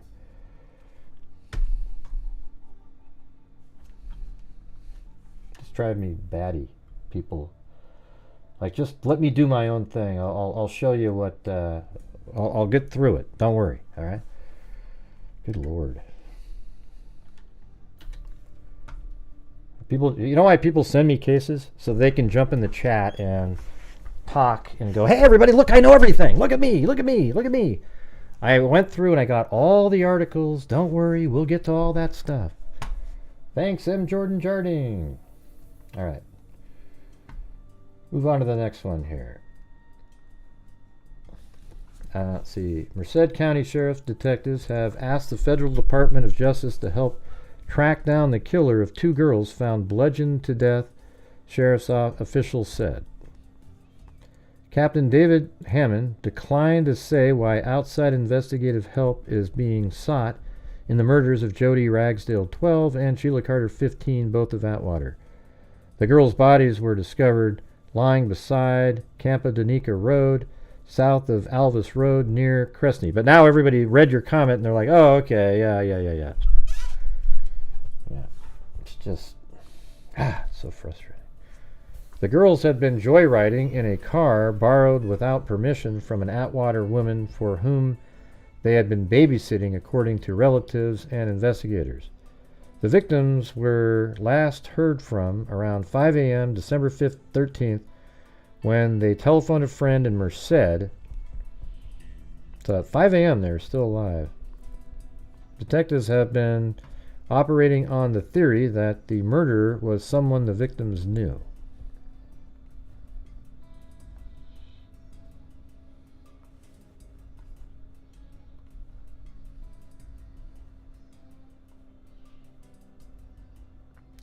When did they know they were in trouble? The question haunts those trying to piece together events that led up to the savage December 13th murder of 2 young Atwater girls on Cressy Road. Jodi Marie Ragsdale, 12, and Sheila Marie Carter, 15, best friends since grammar school, were buried last week. Let's see. But schoolmates who sobbed through 2 funerals following the December 14th morning bludgeoning on lonely Kappadonika Road are not likely to forget it very soon. Friends ask me, why did this happen? Said Atwater Police Chief Robert Calloway. How could it have been stopped? How do you get high-spirited youth to see trouble coming before it's too late? Jodi and Sheila didn't see it coming when they parked a borrowed car sometime, it was really kind of a stolen car, right? They didn't have permission. Between 3 a.m. and 5 a.m. at their neighborhood convenience store and got into the vehicle, there you go, with their killer. Investigators theorized they knew the person who would slay them. Too bad there wasn't surveillance cameras as common back then.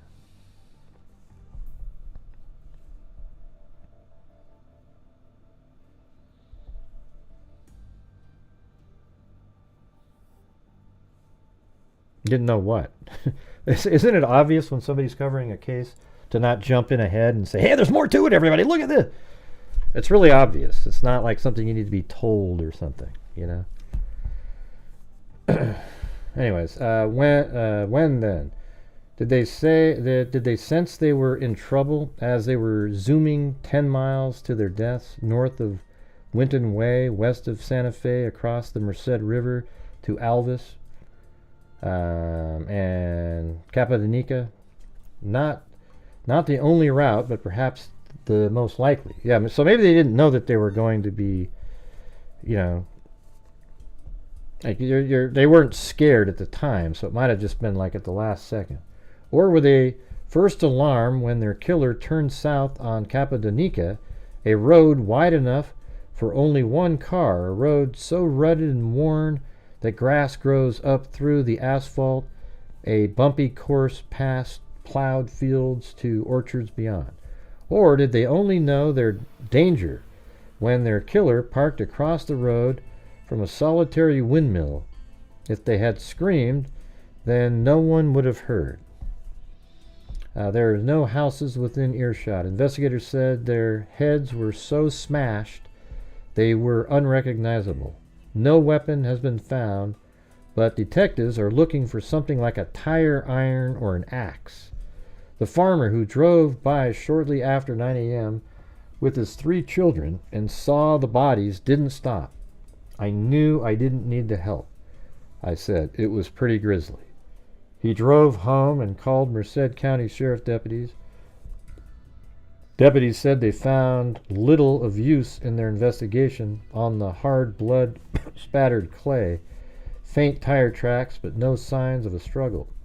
The dried blood remained on the grounds for 2 days, say Cresney resident, until somebody mercifully raked earth over the stains. The murders have spawned rumors faster than deputies can investigate them, like the one about a blue pickup truck speeding off through the orchard along Cappadocia shortly after the killings.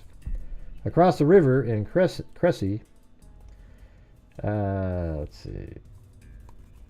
town consisting of a store and a post office, Postmaster Dolores Krause said she does not think the murders have made the community especially nervous. Krause, who has tended the tiny office for 35 years, points out that there was another country road murder in the area about a year ago. The weekend Sheila and Jodi were killed, people didn't talk about it. Nobody heard anything or saw anything, she said. It must have been somebody the girls knew. I don't think we have a mad murderer on our hands. Even the West Atwater neighborhood. A second. Is this B1? So it must be page 20.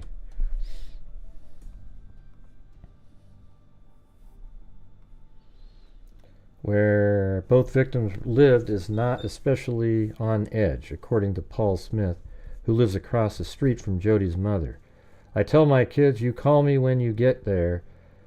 I don't care if you're walking across the yard. So anyways, they're just talking about other people now, but they gave some, some extra facts in there. Greetings to all alcoholics. Where do these people come from? Late night on a Saturday, all right? But hey, guys, to help encourage to continue to do these types of shows to the lesser known, if you guys could please help support the channel tonight and have it not fall on deaf ears, that would be absolutely awesome. Thank you very much. All right, let me move on to the next one here. Murders stun community. It happened on a cold, damp, gray Saturday morning. This is now or December. It's only like 10 days later, but it happened on a cold, damp, gray Saturday morning near the overgrown cornfield outside of Cressy. When the grisly murders were discovered, it sent shockwaves rippling through Atwater and grief searing through 2 families. The bodies of Jodi Ragsdale, 12, and can you just hide? Let's just get rid of that guy. Hold on. Okay, see you later.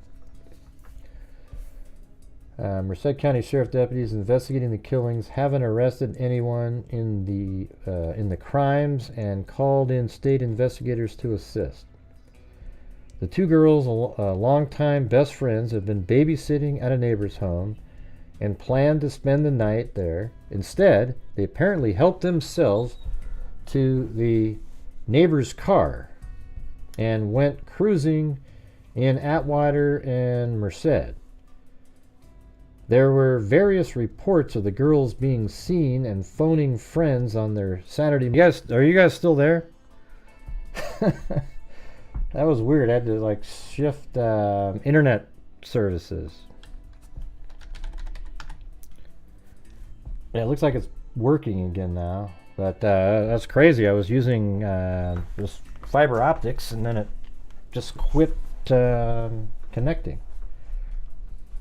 Are you guys there? Somebody type something. Hello, hello, hello, hello.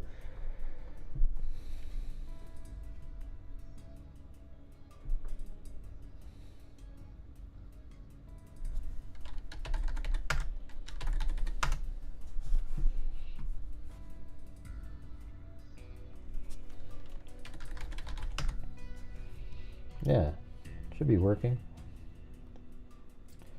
Hello? Anybody there? Anybody? Just somebody type something.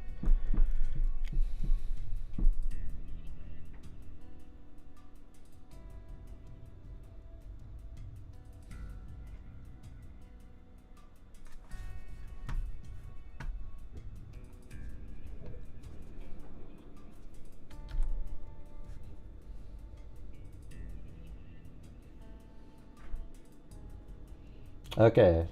All right, so my live chat quit working, so now I got to go over to this one. All right. That's crazy. Man, I don't know what the hell that was. So quantum fiber optics went out, and then I switched it right over to another one. Hopefully that works. But anyways, you guys, I'm going to need your guys' support tonight. We're way behind, and it's just, I know it's not one of the big cases, but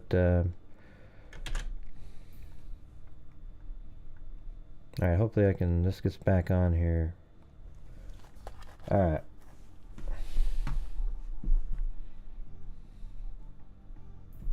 Yeah, I got totally disconnected for a minute there. It was weird. So now I'm on a different, I'm using Comcast now. See, that was why you have two of them. Works good.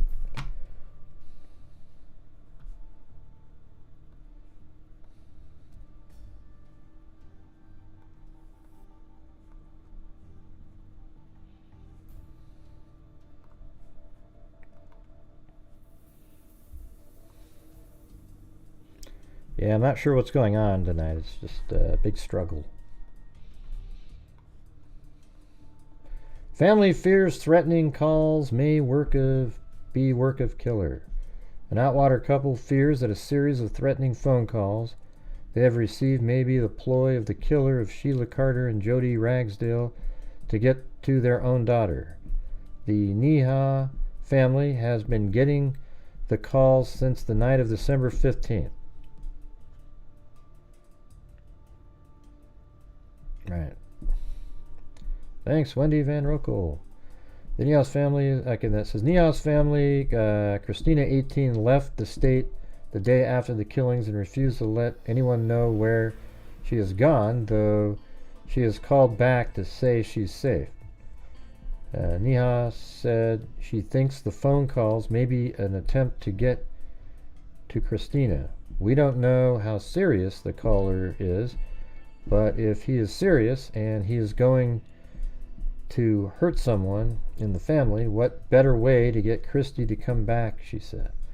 The caller has threatened Christina's younger sister, Maria, who is 12. 2 weeks before the killings, Christina told her parents she was quitting her job and moving away, but would not explain why, Neha said. So I don't know if this is even, I'm not even going to continue on that. Just another story in there.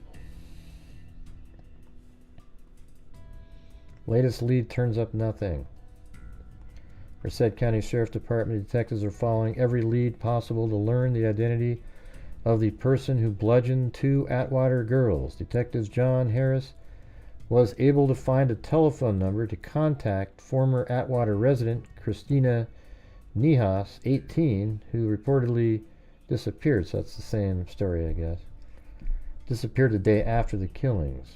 Members of the Nihas family reported last week a series of anonymous telephone calls to their enlisted number made them fear the killer may be trying to get their daughter. We believe Nihas planned way ahead of time to leave Atwater because of her personal problems. Nihas' younger sister, Maria, 12, was an acquaintance of Ragsdale and Carter, detectives said. Yeah, it's kind of a small town, though.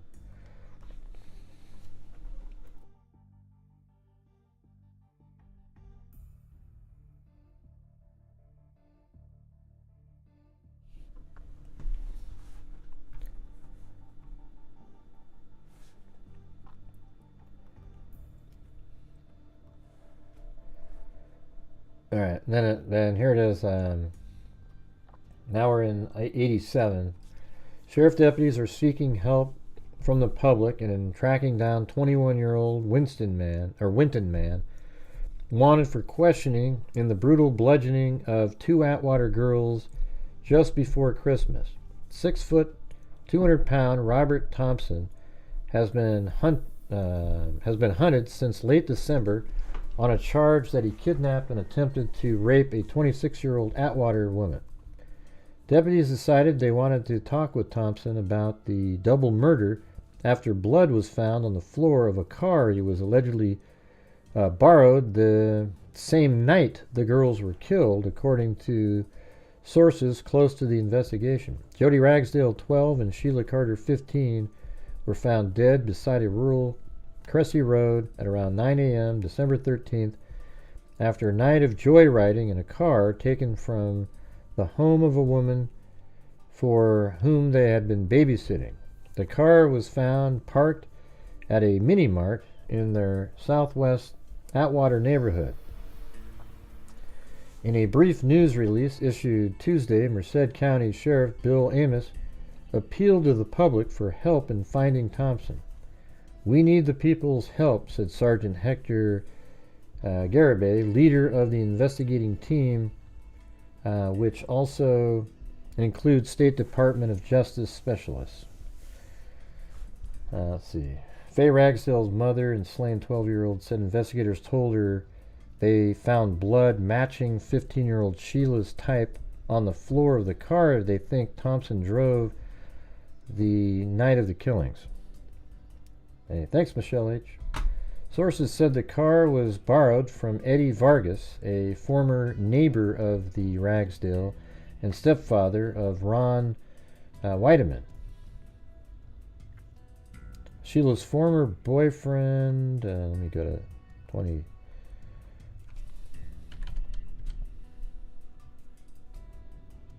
Who committed suicide less than 2 weeks after she was buried. A coroner autopsy showed the girls died when their heads were smashed by a heavy blunt instrument.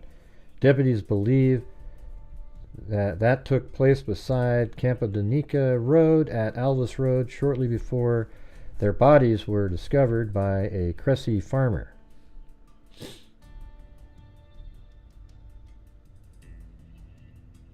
Hold on.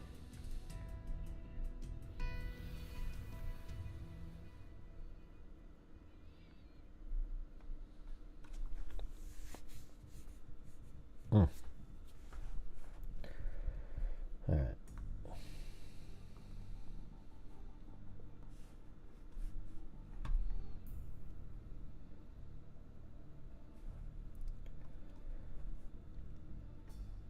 Yeah, so that says Robert Thompson, who surrendered himself to sheriff detectives Thursday, is scheduled for a Tuesday arraignment at 8:30 a.m. in Merced County Municipal Court on charges of kidnapping and attempted rape. Thompson remains in custody in Merced County Jail, where he is also charged with parole violation. According to a nationwide bulletin released Tuesday by Merced County Sheriff Bill Amos, detectives wanted Thompson for questioning in connection with the December 13th slaying of 2 Atwater teenage girls. Until Tuesday, authorities had been seeking Thompson locally in connection with an Atwater Police Department case where he had been identified as a suspect in a December 23rd abduction of a 26-year-old Merced woman. When a nationwide bulletin declaring Thompson as a fugitive from justice wanted for questioning, Merced County Sheriff Detectives John Harris and Sergeant Hector Garibay have been working since December developing information about the deaths of 12-year-old Jodi Ragsdale and 15-year-old Sheila Carter. The girls' bodies were found lying along Campanica Road with severe head wounds. Garcia said he told the detectives then that Thompson was at his office. Or, I don't know. I mean, the rest of this is just the fluff stuff. So I'm just going to go on to this next one. Suspect pleads innocent. Robert Bobby Thompson, 21, of Winton, pleaded innocent to charges he kidnapped and attempted to rape 26-year-old Merced woman. Thompson, let's see, it also says, Merced County Sheriff deputies have said they wanted to question Thompson in connection with the December 13th murders of Atwater schoolgirls Jodi Ragsdale, 12, and Sheila Carter, 15, but they have filed no charges against him.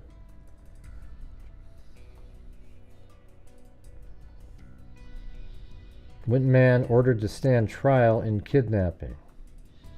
So he's going to be going to trial. It says Merced County Sheriff deputies have said that Thompson is a suspect in the case of Jodi Ragsdale and Sheila Carter. He's being held on for that other case of the 26-year-old. So Robert Bobby, this is now our 1987 November. Robert Bobby Thompson, 22, of Atwater, has been convicted of kidnapping a 26-year-old Merced woman at knife point from an Atwater convenience store. And isn't that kind of similar in a way, you know? Parking lot last year. Judge George Barrett scheduled December 15th for sentencing. Thompson gave himself up earlier this year. And then down here it said, Sheriff William issued a bulletin that he is wanted for questioning in connection with last year's killing of Atwater schoolgirls Jodi Ragsdale and Sheila Carter.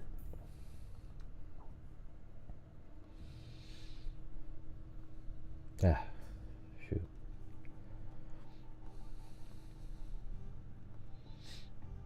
Yeah, that's actually how I found the address, because I was looking at that. So, yeah, it's kind of interesting. I mean, it must look totally different back then. Yeah, that must have just been a dirt road.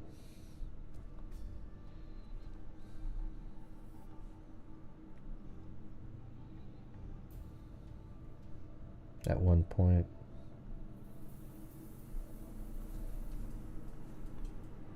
That still is dirt, really. I mean,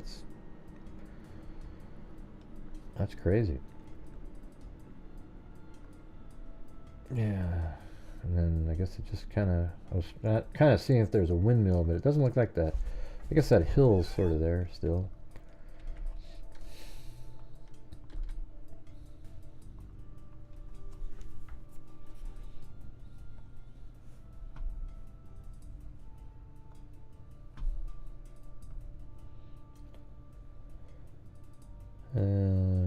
What's going on here? Faye Ragsdale has a very special wish list this holiday season. Ragsdale, the mother of 2 teenage girls found dead on December 13th, has made the criminal justice system the target of her Christmas and New Year's wishes. Ragsdale 12-year-old daughter, Jodi, and 15-year-old Sheila Carter, both of Atwater, were discovered dead and brutally beaten on the side of Campanica Road, about 3 miles east of Cressy. In the year that has passed, the Merced County Sheriff's Department has been investigating the case, but no charges have been filed against any suspect in connection with the deaths. What I would really wish for this New Year's is a better justice system. Ragsdale said it doesn't feel like it's been an entire year since the night of December 12, 1986, the last time she saw her daughter alive. I remember it was just like it was yesterday, Ragsdale said. The two girls were seen at the home of Denise Cabrera at 1:30 a.m. December 13th, where they arrived driving Cabrera's car to drop off Carter's 12-year-old sister.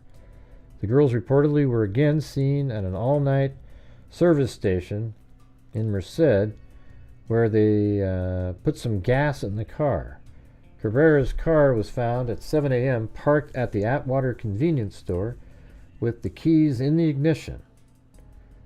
That sort of seems like they were forced out of the car if the keys are in the ignition. 2 hours later, the girls' bodies were found. See, that doesn't sound like they went willingly, like it was. Yeah. 2 hours later, the girls' bodies were found lying near each other along the road shoulder. Both suffered massive head injuries, believed to have been inflicted with some kind of heavy metal object. A long metal object was removed by sheriff detectives from Merced River beneath the Cressy Bridge, but they will not confirm that the object is suspected murder weapon. The girls' bodies were sent to a forensic pathologist lab in San Francisco, who later reports indicated that neither of the girls had been sexually molested, nor were there any drugs. Yeah, and by the way, like if you send me a story, it doesn't mean you can't comment during the, but just kind of stay with where we're at, you know.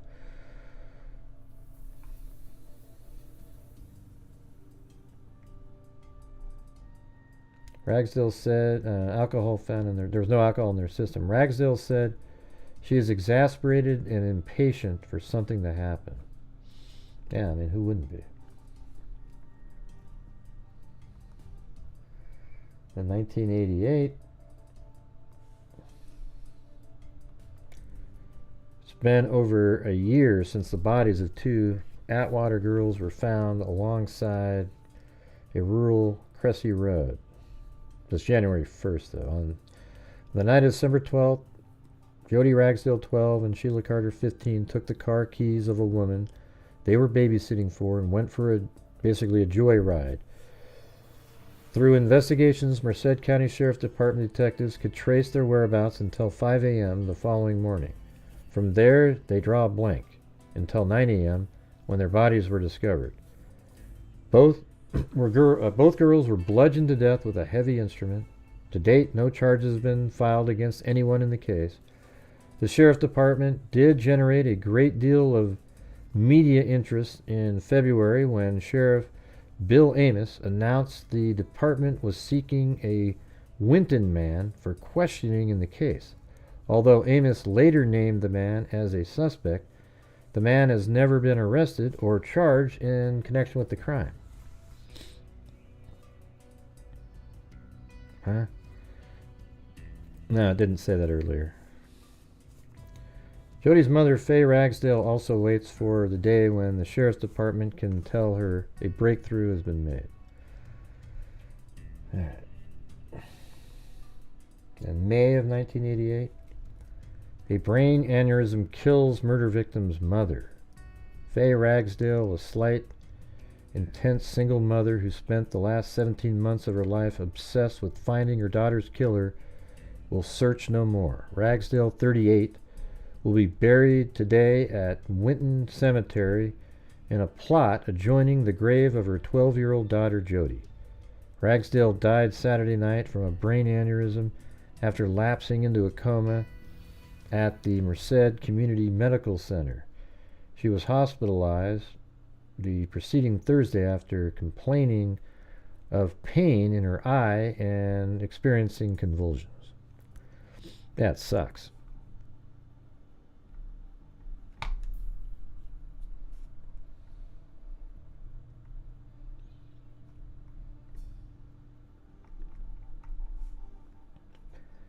Ragsdale was convinced the killer was somebody the girls knew. She talked to their friends' parents visited the murder site, and even consulted psychics. According to her mother, Ragsdale grew impatient and frustrated as time passed and the girl's assailant or assailants remained at large.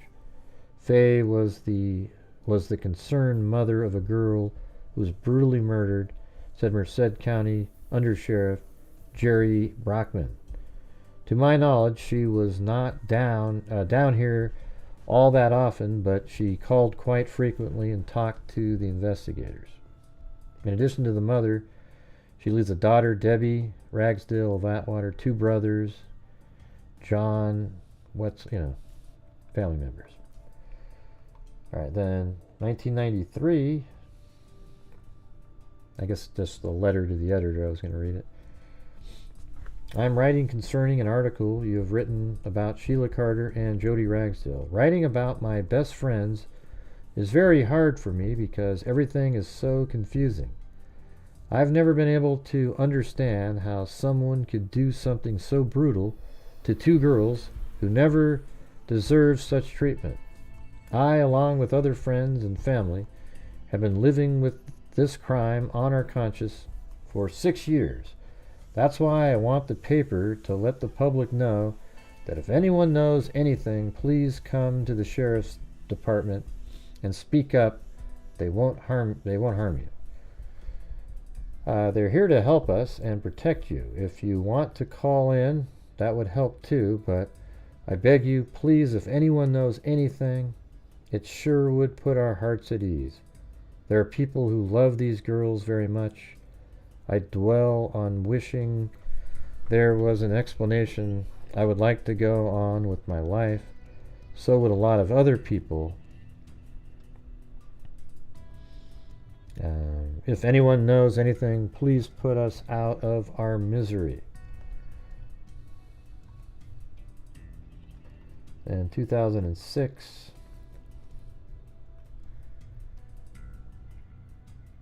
yeah, so let's see.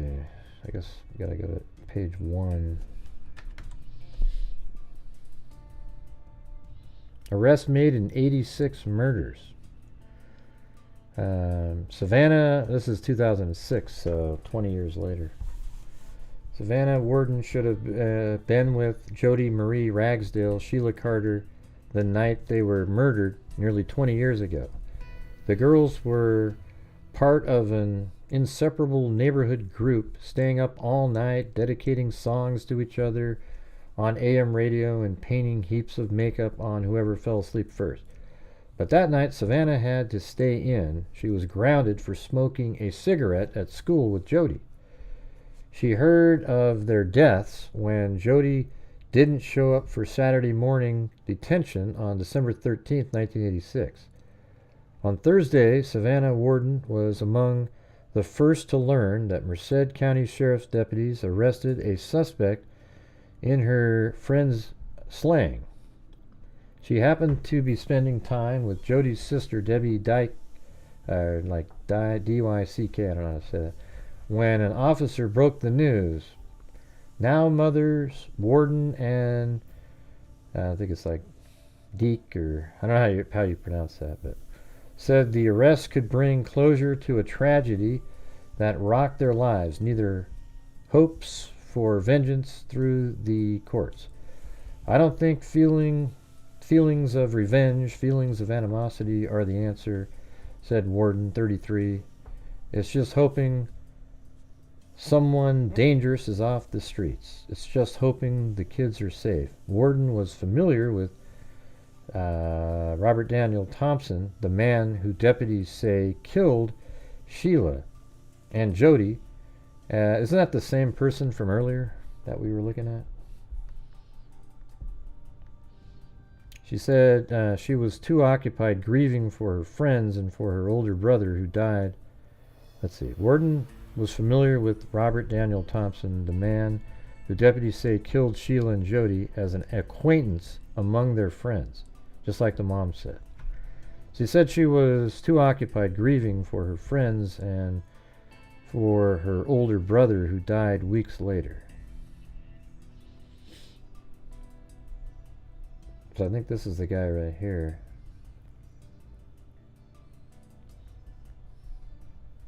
Crescent City man was in custody Friday after evidence in a nearly 20-year-old murder of two Atwater girls provided strong enough DNA link, Merced County Sheriff officials said. Robert Daniel Thompson, 41, was booked at Merced County Jail on suspicion of murdering Sheila Carter, 15, and Jodi Marie Ragsdale, 12, in December of 1986. He was arrested Thursday.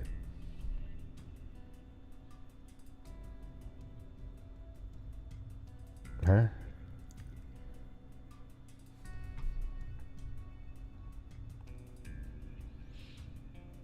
Oh, you actually knew her, Raquel? That's pretty interesting.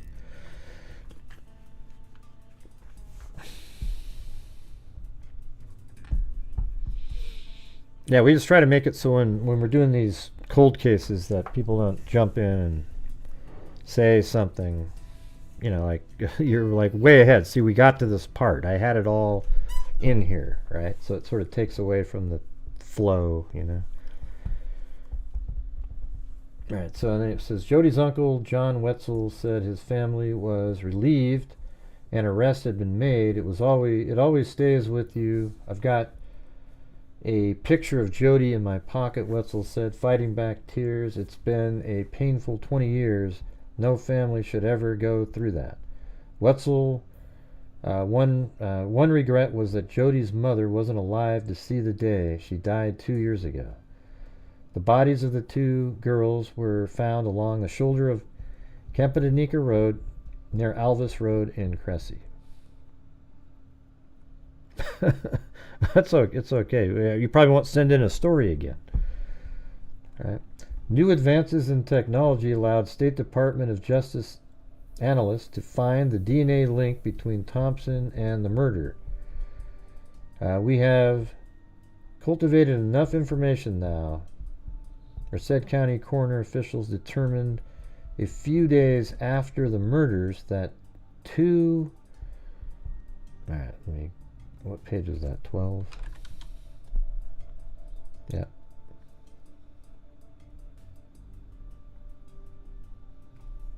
Two girls were not sexually assaulted and died from blows to the head. Merced County District Attorney Larry Morse said Thompson could be arraigned as early as Monday. We are hopeful that this will begin at least the process of some measure of closure for the Carter and Ragsdale families.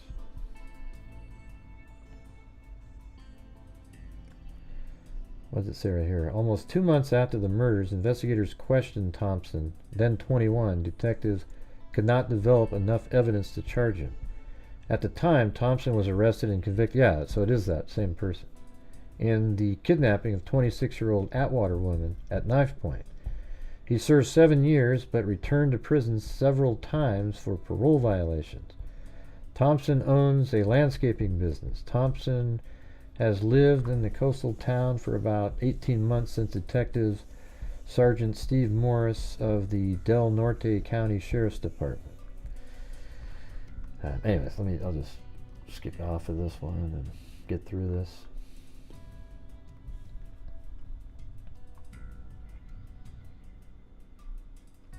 They've called cold cases for a reason. Sometimes a murder case will remain unsolved for many years, even decades. One has to wonder if anything new will ever develop.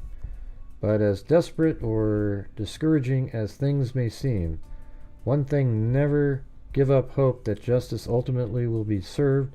We have only to look at recent developments in the case of Sheila Carter and Jodi Ragsdale, who were murdered nearly 20 years ago. A Crescent City man has been arrested in connection with the slayings. Yeah. And apparently there's some kind of like DNA or something. A witness in murder case accused of making threats.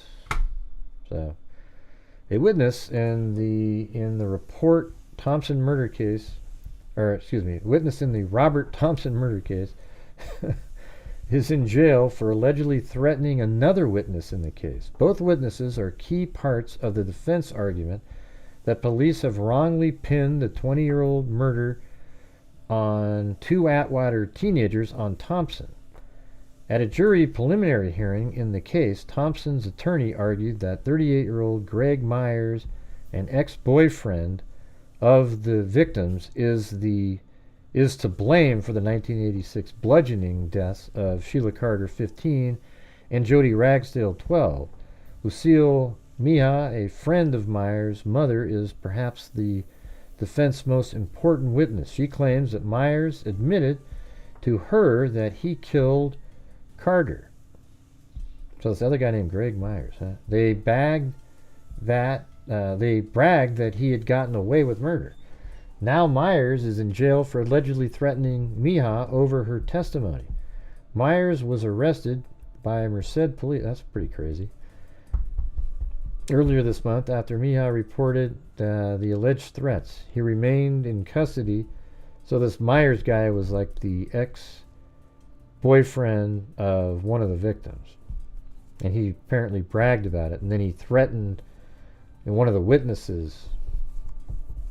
Thompson's attorney, Randy Thompson, said Myers' arrest can only help his client's case. This is just one more giant question mark. The bodies of Carter and Ragsdale were discovered the morning of December 13, 1986, along the shoulder of Campo de Nica Road in Cressy. Merced County coroner officials determined Carter and Ragsdale were not sexually assaulted. See, it sounds like somebody just killed them for some reason. Yeah.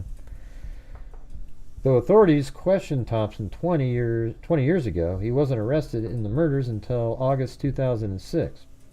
Police say blood found on the car jack, the suspected murder weapon, ties Thompson to the killings. Witnesses for the prosecution testified during a preliminary hearing that Thompson, a reputed Hells Angels member, was friends with the girls. Witnesses said he was spotted with Carter and Ragsdale hours before their deaths, that he came home that morning with blood on his clothes and hands, and that he had expressed fear the police would connect him with the deaths.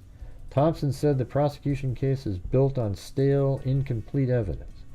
Myers, who was 16 at the time of the murders, has testified that he and Carter dated for a short time but broke up about a year before Carter's death. He acknowledged that he was among the last people to see Carter and Ragsdale alive, but denied any involvement in their deaths. Thompson, a tall, mustached man with hair to his waist, was 21 and lived in Winton at the time of the killings. He was sentenced in 1987 to 14 years in prison for the abduction of 20, and he served 7, and then he went back in a couple times for parole violations. And look at that. Then he was found not guilty. So I don't know what they're, are they looking at the other guy, or is this just one of those times where the killer, like if, Brian Koberger's found not guilty, the killer would actually be getting away, right? Thompson not guilty. Robert Thompson is a free man. The 43-year-old Thompson, who was accused of killing 12-year-old Jodi Ragsdale and 15-year-old Sheila Carter, placed his hands over his face and wept on Thursday as a court clerk read the verdict. But maybe it's the boyfriend, the ex-boyfriend. Less than an hour later, he walked out the side exit of the Merced County Jail, his home for the past 2 years. I wonder if he's... I bet you the police aren't even looking into this case anymore. Like, if they absolutely believe that that guy is the killer. The verdict in the reputed Hells Angel emotionally charged second trial, I guess there was another trial before, maybe the final chapter in a 21-year-old homicide case, although the mystery surrounding the deaths of the 2 young girls will never disappear.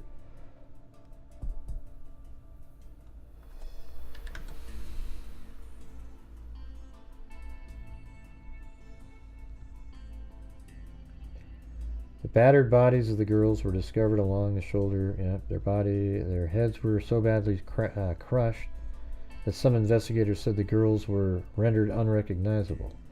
No one had been arrested in the case until Thompson, nicknamed Bobby T by his friends and supporters, was taken into custody on August 18, 2006.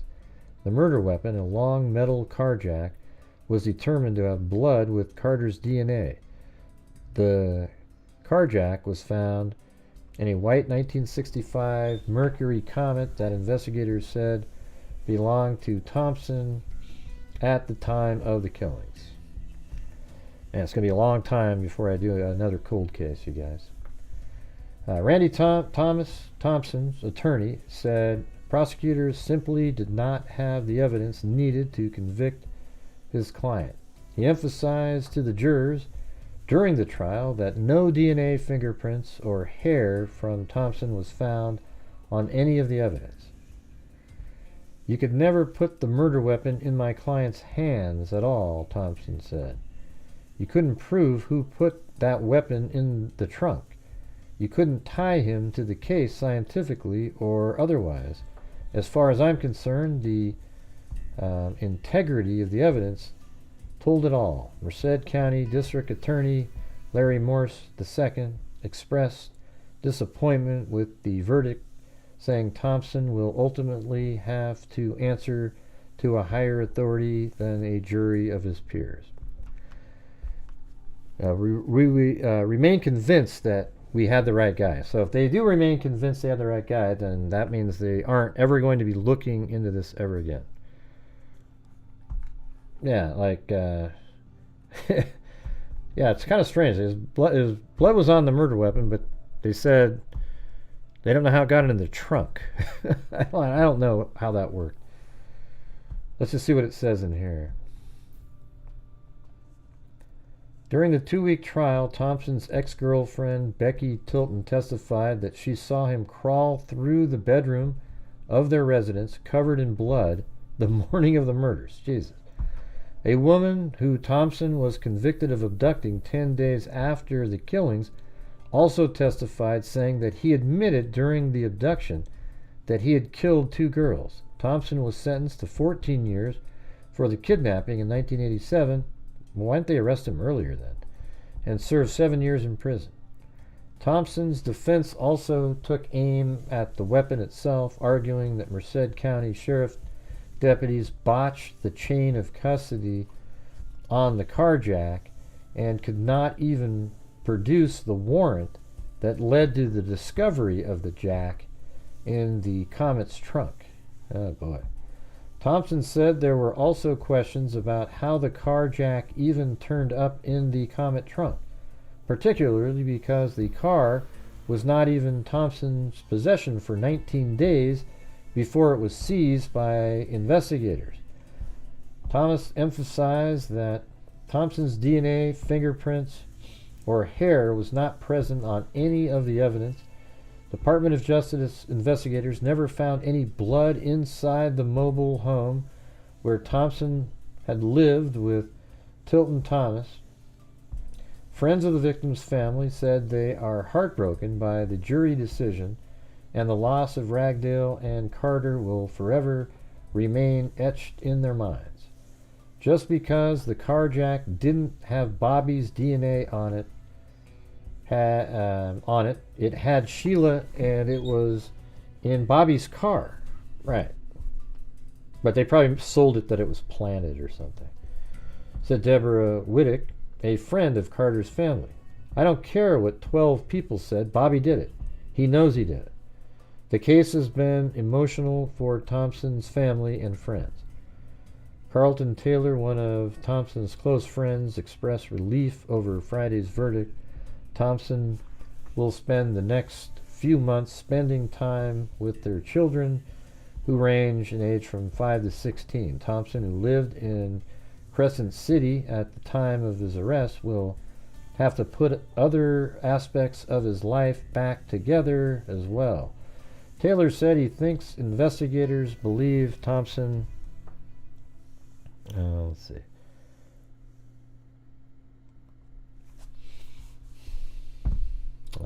Believe Thompson.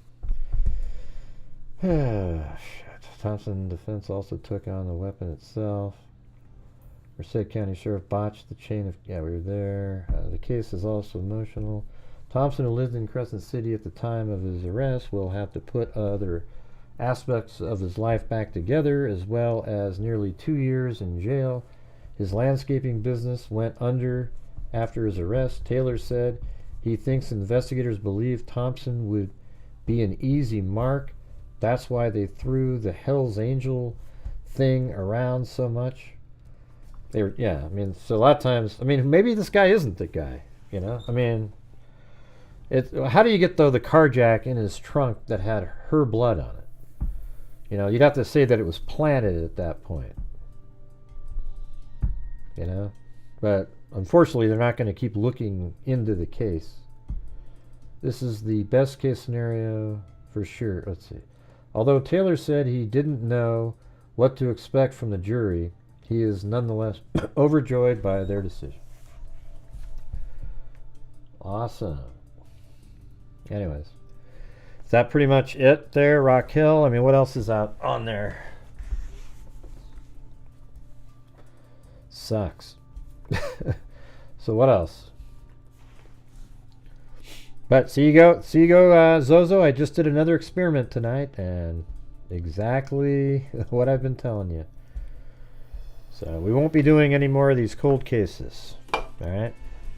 It's unfortunate because I always find them pretty interesting, but got to do what's better for the channel, get more viewers, you know, keep moving forward. Yeah. Thought I'd give it a shot. Yeah. It sucks.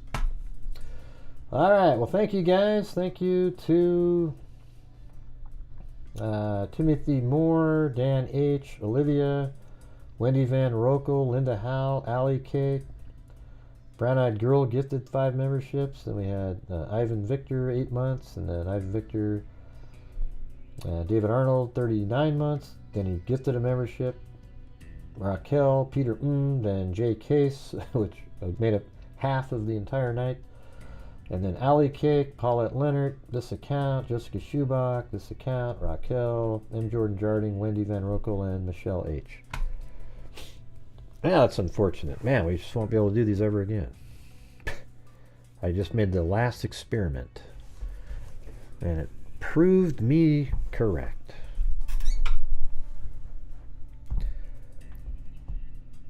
Yeah, well, we can't do them anymore.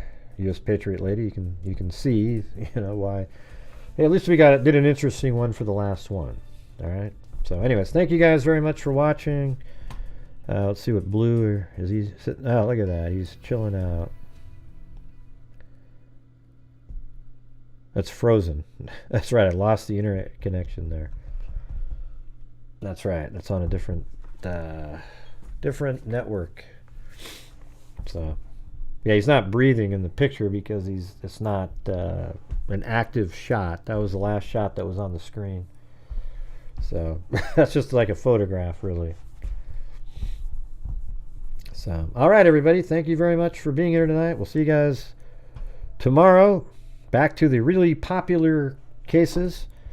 And, yeah. Awesome. See you guys later.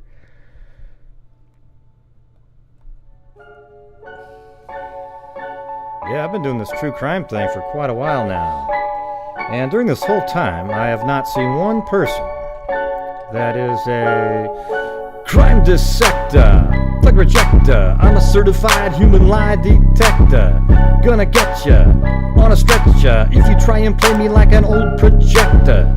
Crime sector is my nectar. Professor Gregel's gonna give another lecture. Crime collector, freak connector, and I'm always gonna be a pop protector. Fool deflector, interceptor, and I'm meaner than a spectre with a vector on his pector. With all respect, y'all, just remember I've a temple fucking check ya. I have no agenda, I'm no pretender, and I'll serve it to you straight without the blender. And in the end, I'm gonna send ya on a mission to reveal the true offender. Yeah, so I'll just get right back to work. All right, everybody? Talk to you later. Be safe out there.